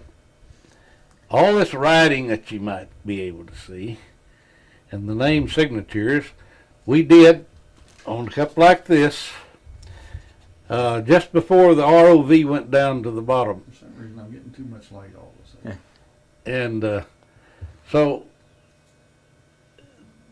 we all autographed the thing, put it in an onion sack, tied it on the outside of this ROV, and sent it down 2 miles deep. And when it came back, that's what it looked like. And That's pressure. that's pressure. And what's amazing is, now this little cup was that small cup that I showed you. Gee whiz. See, that's that one. Dang. Let me get in on it. Okay. That's unreal. That's about the size of that orange juice cup they brought out to me this morning. They said that was a large. And here's and then of course here's the ones. And That's something. the fellow that was aboard ship with the was quite handy. He could draw. I mean, he could paint and draw. The artist. He was with the photography crew, and I believe this was a sound man that did this. But anyway, we all signed it and we wrote. And down in the bottom, look down there. You can see some writing. July 30th, 1995. How about that? And so that was the date that we were putting it down. That's something. That's something. But a lot of memories, and had so many good things to happen to me. I should be more humble and more appreciative, because things just couldn't go much better. I'm not in very good health right now, but I'm in a whole lot better than most people, a lot of the survivors. And hopefully I'll live another few years. I made a goal that I was going to live to see the year 2000 roll around. That was, for years, that was my primary goal. And I made it. Yeah. And now I've set another goal. And I think I'll set this goal to live to be 100. Might as well. Might as well shoot for the big amount. Don't need to be a piker. Be like George Burns. Schedule an appearance at the Palladium when you turn 100. We always give our veterans a chance to say a few words for posterity. You got any personal words of wisdom or philosophy you'd like to share with the folks? Well, when I pass away, I have requested that I be buried out at the Cox Cemetery. And I have a stone already set. It's got my name on one side and my wife's name on the other. And we have it's set aside with 2 more spaces, or 3 for our son. No. But that's where my great-granddad was buried, a Confederate soldier. That's where, and by the way, the Daughters of the Confederacy of Texas honored me at their state convention, gave me the military Medal of Honor for my accomplishments or my Navy experience. Yeah. And they are allowed to do that if if your lineage, your grandpa's, great grandpa's back. And they did that, and I've got a beautiful medal and a certificate and all of that Confederacy. Yeah. And I appreciate that. I'm a member of the Confederacy. If you'll notice, down on our square, we have a 7-foot memorial, a monument that's Confederacy. Whenever the month of June, I believe, or May, was designated by the governor as Confederacy Month down here, we flew the Confederate flag underneath the United States, Texas, and then Confederate flag. Yeah. We had the full backing of the judges and the commissioner's court, and we had one person that objected kinda, and he tried to raise a little trouble and got a hold of the Fort Worth newspaper, and Fort Worth newspaper called our judge, and our judge welcomed the reporters, told him to come on down, that we were not trying to make statements. We were honoring our forefathers. We've got right out 100 of our people laying in the cemetery in Comanche, besides and that we were honoring our heritage, and we didn't back up a bit from it, and we were proud of them, and we wasn't trying to cause a race riot or whatever that had nothing to do with it. And they didn't come. They just thought the story wasn't there, so they didn't even show up. And we had a nice, large crowd at the ceremony where when we dedicated the stone. Right. And when we go back through the square, I'll show it to you. Okay. And that's what gripes me. There are people in this country that thinks that slavery was the only thing the war was about. And that was just one thing that came out. The North wanted the raw materials. They had the industry up north, and they wanted the raw materials down here. and they wanted to unite, and slavery might have been involved, but every one of these, Lincoln and Washington owned slaves. So, Yeah. it wasn't the primary thing that they jump in, and of course the blacks today think that's what it's all about, Civil War. And we had one descendant of a so-called slave, he's black, carry the Confederate flag from North Carolina into Texas just last year. So it's you've been brainwashed. If you're brainwashed all these years, well, you get that. But you're honoring the soldiers of the Confederacy. Right, and that's all. If somebody wants to honor the Union, fine. They can put a marker close to ours there we have no objections if they've got enough descendants and all, and they want to honor their Union heritage. Well, that's fine. No, we're not trying to start a big civil war. But it gripes me that they want us to take down every plaque, everything about the Confederacy, and I get high behind. I'm not that kind to give in just because somebody wants something done. And most of these people that want it done, they can't trace their ancestry to a slave. Every time that a plane goes to Kenya, and I was over there twice, coming back was filled with blacks that just coming back to be in the United States. They didn't have anything to do with slavery. Yeah. And yet some of them want to be paid so much money. I just got to get excited about it. Yeah. Shouldn't, because they're not all like that. I mean, I understand there's good blacks. I never associated very many, but I have had black friends, and I respect them. And anybody that's trying to make a citizen and work, and not on some agenda to try to get something that they don't have them earned, well, then that's different. But and same way with the Mexicans that coming in here. I could preach for an hour and a half on that, but I've got a hired hand that's a Mexican that's been with me 14 years, as fine a person as ever was on this earth. Yeah. And I do not blame the Mexican people trying to get out of. What I blame is our government letting them come over here and not doing anything about it, and flooding our country. There's a right way to do it.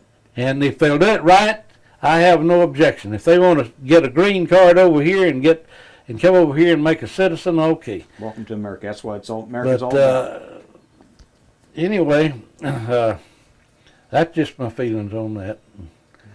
And there's some fine people of every race and color and creed. I'm not. People ask me my race on an application or something. I just say human. It's the only one that counts. Okay. Well, you started out as a seaman, but I'm going to promote you. Okay.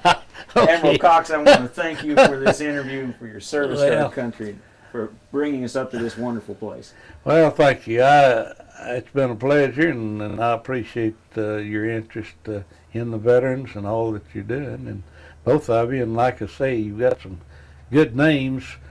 I kind of recognize both of them. And McAllister, wasn't it? And McCorkle or